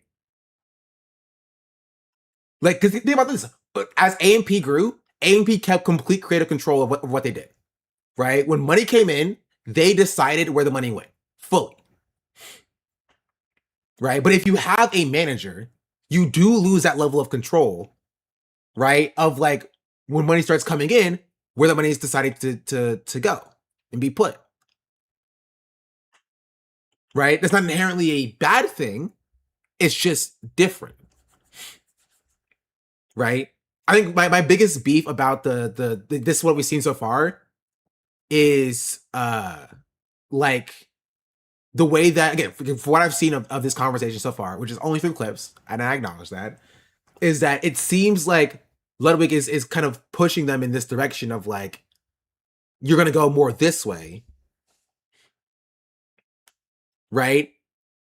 And I don't know if they have a full, I think that they can still grow and be popular by doing a more like RDC like focused approach. They don't need to kick people out per se. They don't need to like have set schedules and deadlines or whatever. They don't need that stuff to succeed. It may be useful to them, but they don't need it. And if they want to, right, keep going the way that they're going, they can still be successful. It's just a different path. Right? They need a personalized approach, not the Ludwig if he was a W streamer approach. Yeah. Right. Also, don't think it's necessarily useful to be like, do you want to be OTV or RDC or AMP kind of thing? Right? I don't even think that that's fully useful, because I think that that's starting on the wrong perspective, right? You know what I mean? I know their YouTube videos are kind of mid. Yeah, but the truth of the matter is, the YouTube videos are not where groups are made. Right? FaZe wasn't pulling in numbers on the YouTube videos because they were videos. They were being pulled in because they were FaZe. Right? AMP is not pulling in the numbers that they pull on their videos because they're AMP.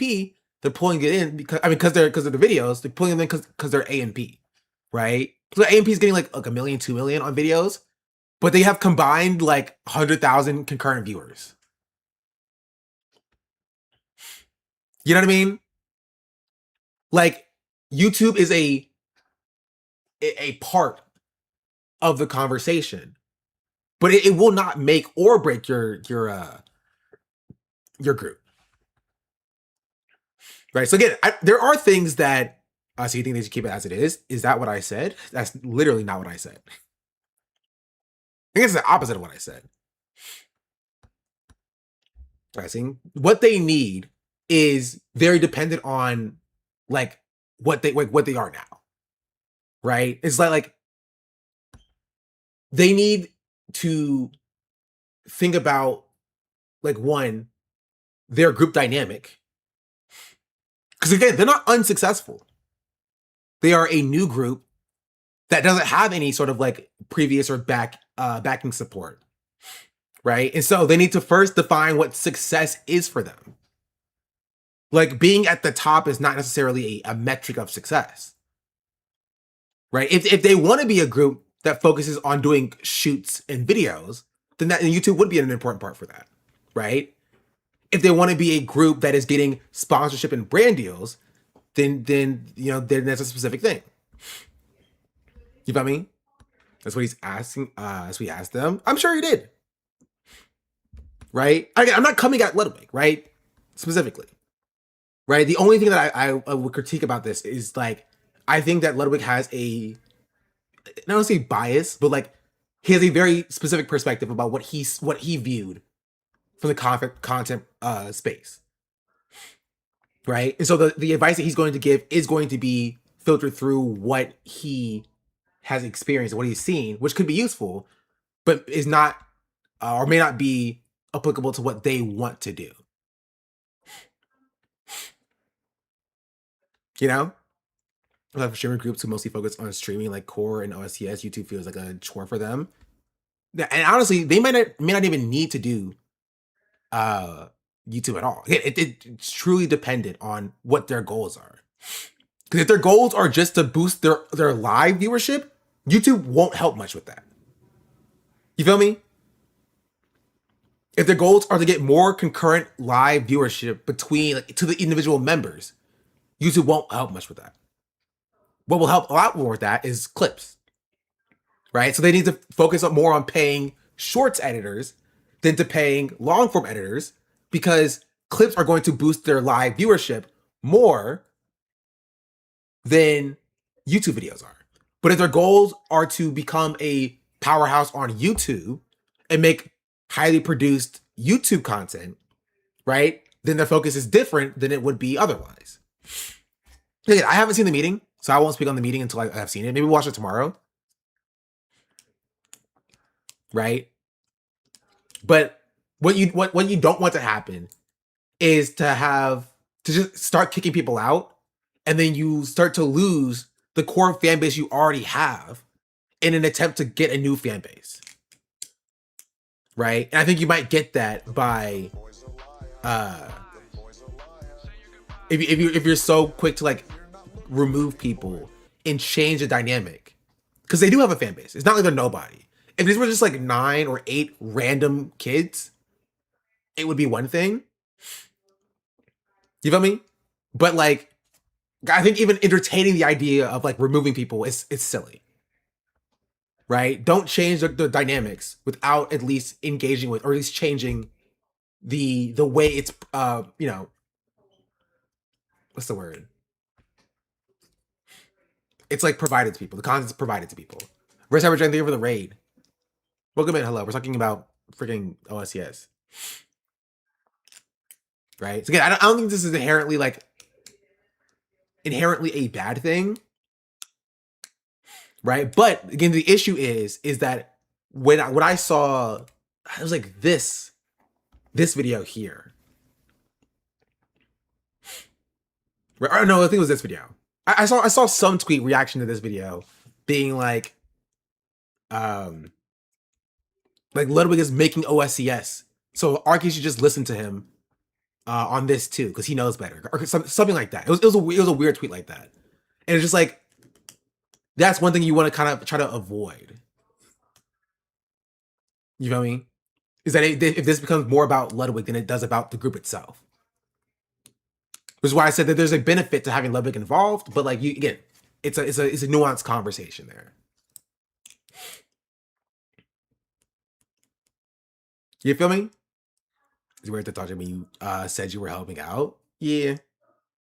He's talking about it like an esports team. Yeah, and again, in certain ways that can be useful, but you don't want to lose the support that they already have, right? Because again, I think something that Ludwig himself said about Arky is that Arky is authentic, right? You get it in his class. He said Arky is authentic. You get his authentic self when you watch his content, And you don't want to lose that authenticity that Arky and OSES brings by being a small, but like, you know, group that's removed from like a corporate influence.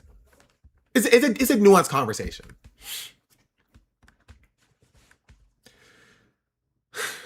Though I didn't know they existed until they started being successful. How did he make them? I don't know, bro. It's just Twitter. Isn't Ludwig's own company with his friends like an org? Kind of. You know what I mean? Kind of.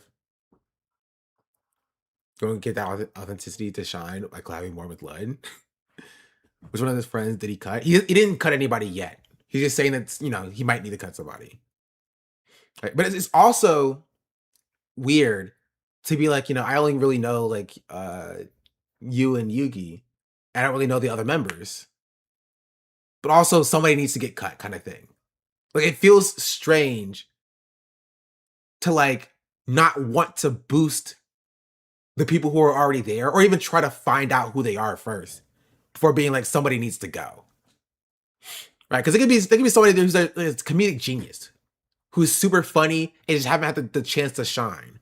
And I think just the way you're coming in, like, again, it's just strange. They're gonna cut Beyonce. It worked for Beyonce. Try to see the issues before putting them on the chopping block. Yeah, but again, I don't think he was serious about it. But I think it's for content.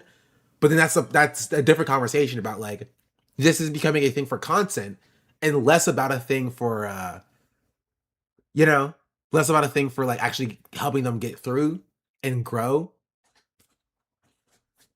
And so yeah, you don't want to lose sight of what the actual goal is. I don't know. We'll watch the video tomorrow because I think it's interesting. I think it's interesting. Oh, that was my neck. Any final thoughts? That's right. We talked about Ludwig, so that means there's no gaming today.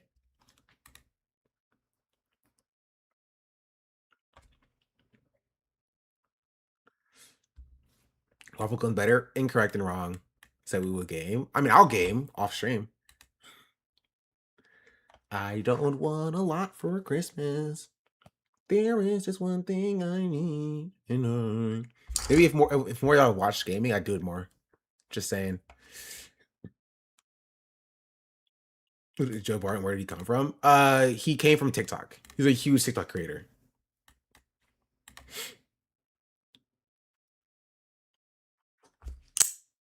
Also, last thing I'll say about OSES is that, like, I think, this is my personal belief, I think the attempt to be a famous organization in 2026 is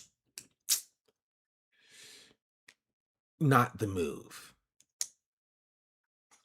Like a structured organization. You see the Yugi and Joe Bart beef? No. Bro, I'm washed. I don't see any more beefs anymore. Outdated mindset. I would more say outdated market. Right? And so I think if they are going to be successful, it'd be more successful to do an RDC than an OTK. I mean, OTK isn't even like as successful as they used to be. You know? They're still around, but like, kinda.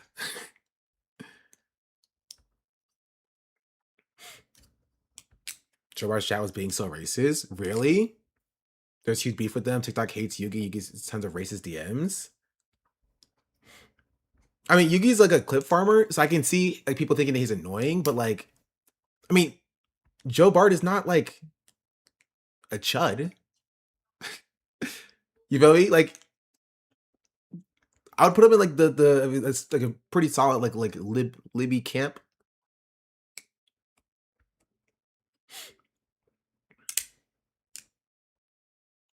I saw a clip of Joe Bart chat spamming Gloria Israel. Really? That's surprising. I mean, my you know my take on streamers in general, like as a whole, is that like, how does Joe Bart have that kind of chat? I mean, I think it has a lot to do with, I think your chat has a lot to do with who you collaborate with. Right? And that like, And that includes like this collaboration with Ludwig for OSCS.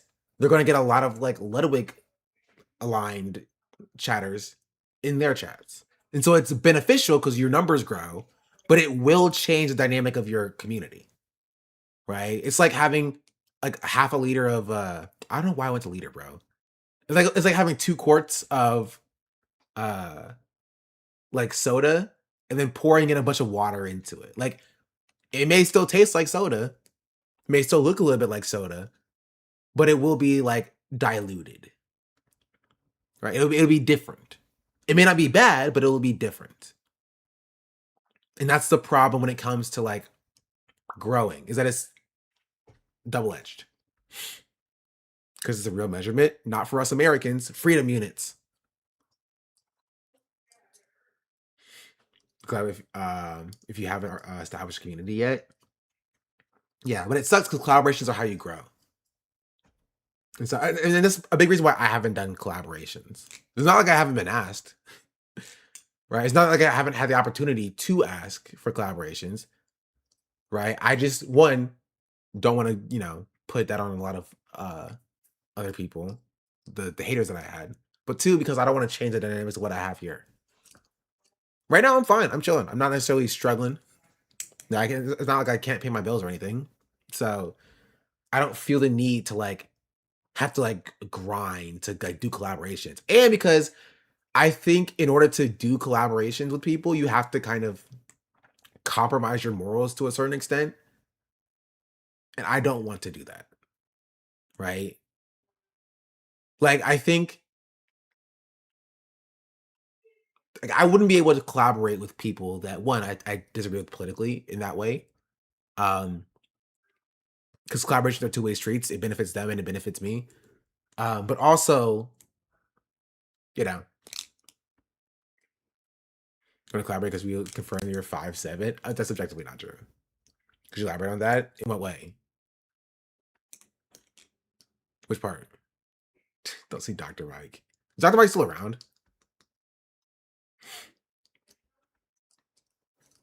About like having to compromise your morals? I mean, like in order to engage positively with people like, I don't know, Lacey and Ron, who like, you know, are fine with doing bigotry. Like you have to be fine with doing bigotry to a certain extent, you know? Or have to be fine with them doing bigotry to a certain extent.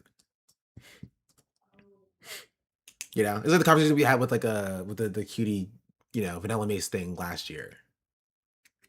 Right? And then like they're not gonna change their what's it called? Like their behavior, and a cosign for with them and a collaboration with them is essentially a cosign to a certain extent. Right? And for me, I don't know if I want to cosign people that I think are doing morally bad things, at the very least. I did a Dr. Mike workout. Yeah, it was a while ago though. I remember, but he did do a Dr. Mike workout. Yeah, again, I think that it's necessary to grow. I think a part of the reason why I haven't grown is that I just don't necessarily do it. Right, because you need to have that cross pollination to like build up a base. But I think getting to where I am now, I'm fine. Right. So we did make a comment about that when reacting to the new Core House video. He said something along the lines of Core Boy still doing the same old homophobia. We're talking about Mike Kids will tell, yes. Ludwig is interesting in that regard because there was also another clip that I want to show you, which I saw him reacting to yesterday. And that's how I found out about it. The Starbucks clip.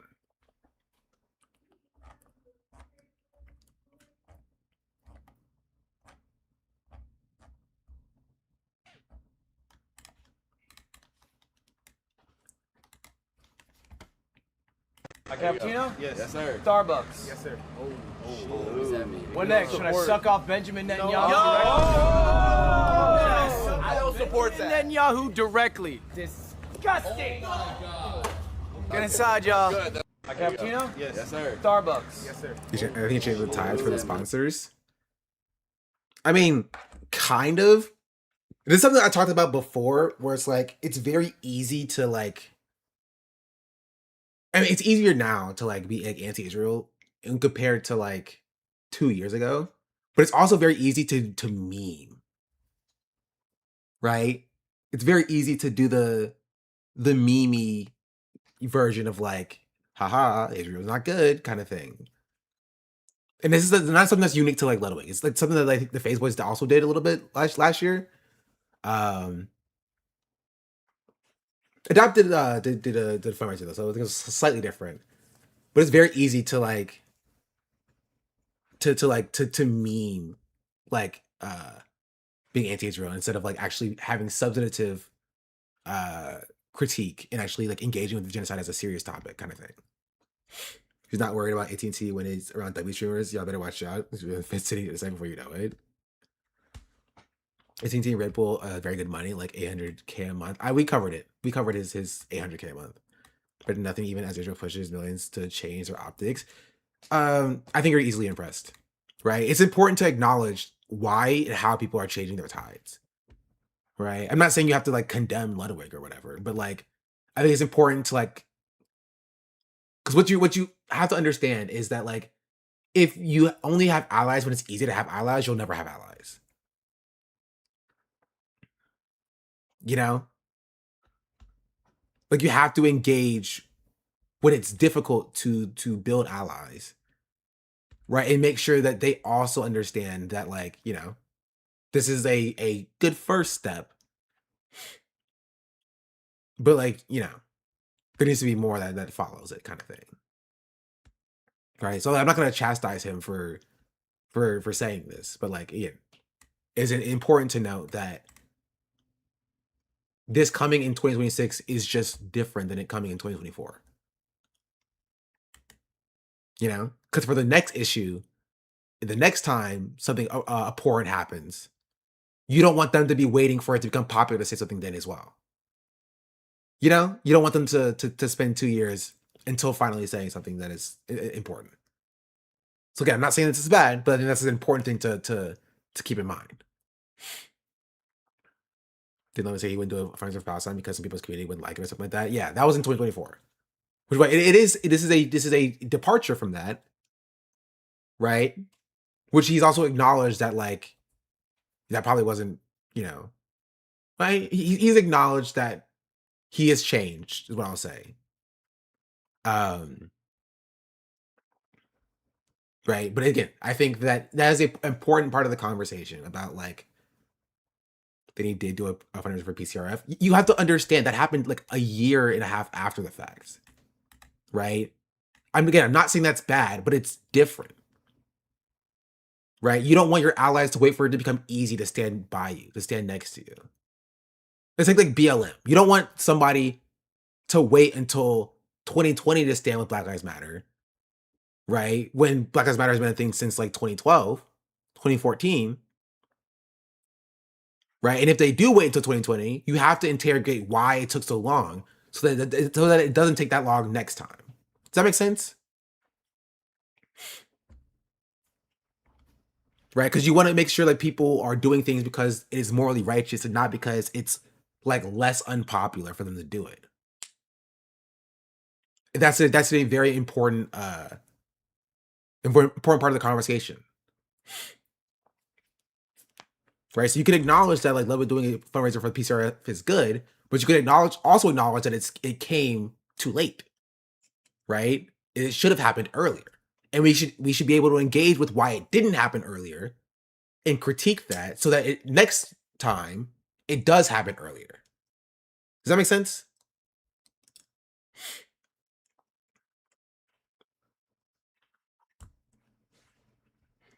This whole let's wait until he apologizes to Frogan for his little temper for her correctly calling him out. I would hold my breath.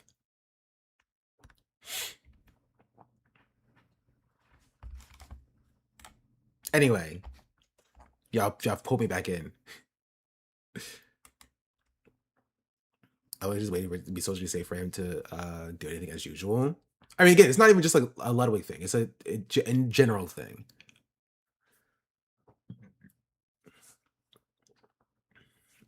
I just accept all of Loden's facade to be motivated by brand safety only, so I really can't take anything he says seriously. I'm sure, but you have to realize that like people will take what he says seriously as well. Like you can take this small W well and critique why it came late. Yeah, I think that that's fine. You can't. I give someone credit for being proactive if they did only did so reflectively. Jeez Louise.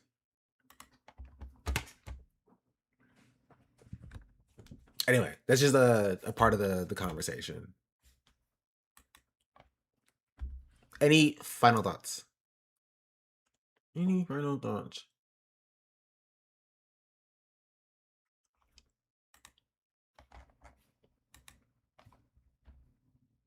I'm gonna go watch the back rooms or something.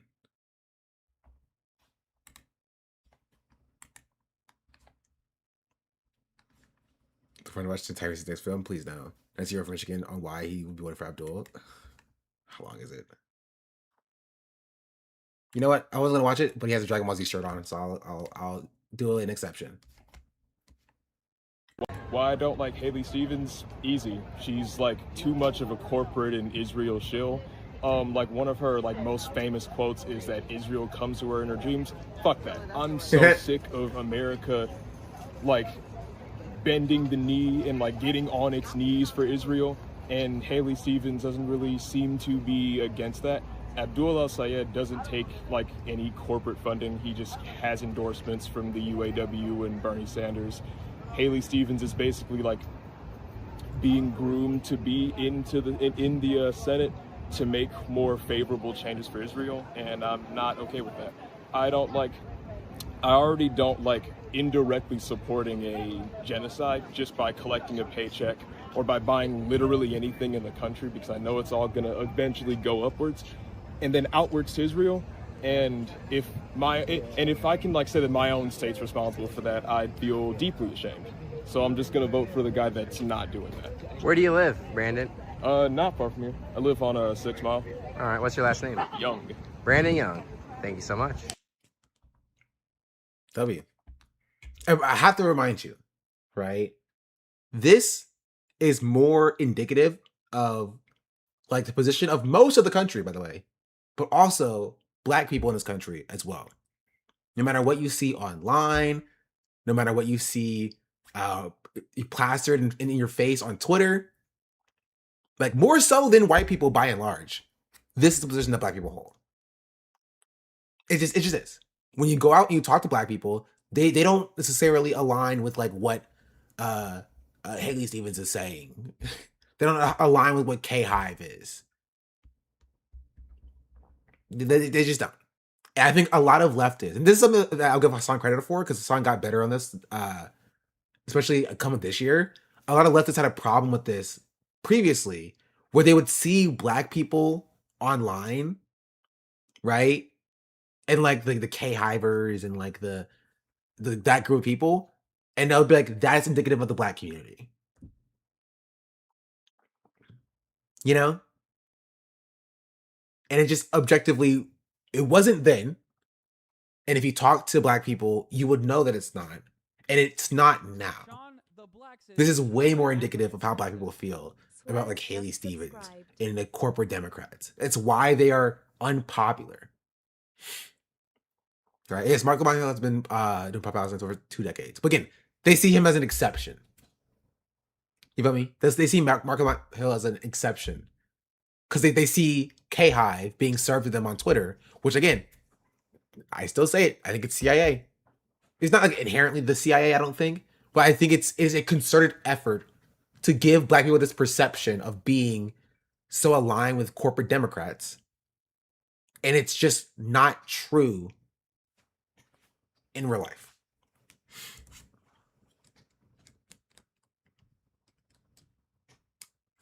Also, you know, the Dragon Ball Z shirt is hilarious. Bro, Black people never change. No matter what generation of Black people since Dragon Ball Z dropped, never change. Right? Unfortunately, we have joint custody of Dragon Ball Z with the Latin American community. We have Monday, Wednesday, Friday. They have Tuesday, Thursday. And then we go out together on Saturday and Sunday. with Dragon Ball Z. Shared custody. Everyone else Piccolo is black, 100% true. And America got it first though. We're still getting the Raditz returns. Nah. I say black and Mexican guy. It's pretty great. I feel black Latinos. Piccolo is legally black. Goku is legally Hispanic.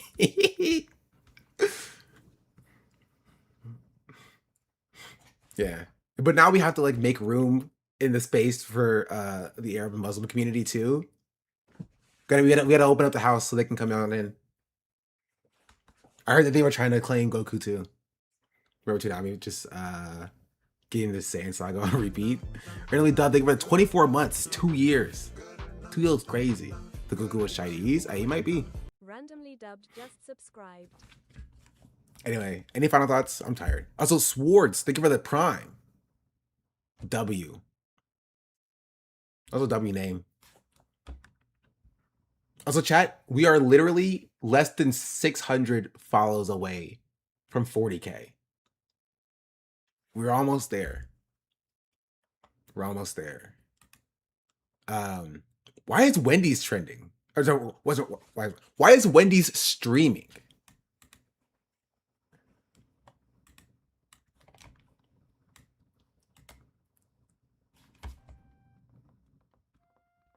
I like everyone for the streams more. Love the guy New Deal.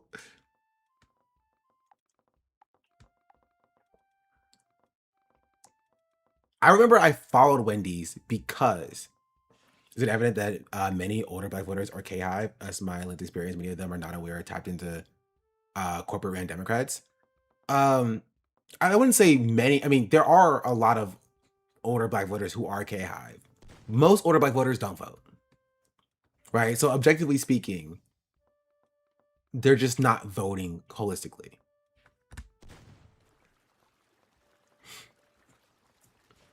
You know what I mean? Is that true also? There are like of, I would say any other demographic, there are more older black voters aligned with the Democrats. And then by proxy, Kamala Harris, just because she was the nominee, is that the majority though? Oh, for sure. The majority doesn't vote.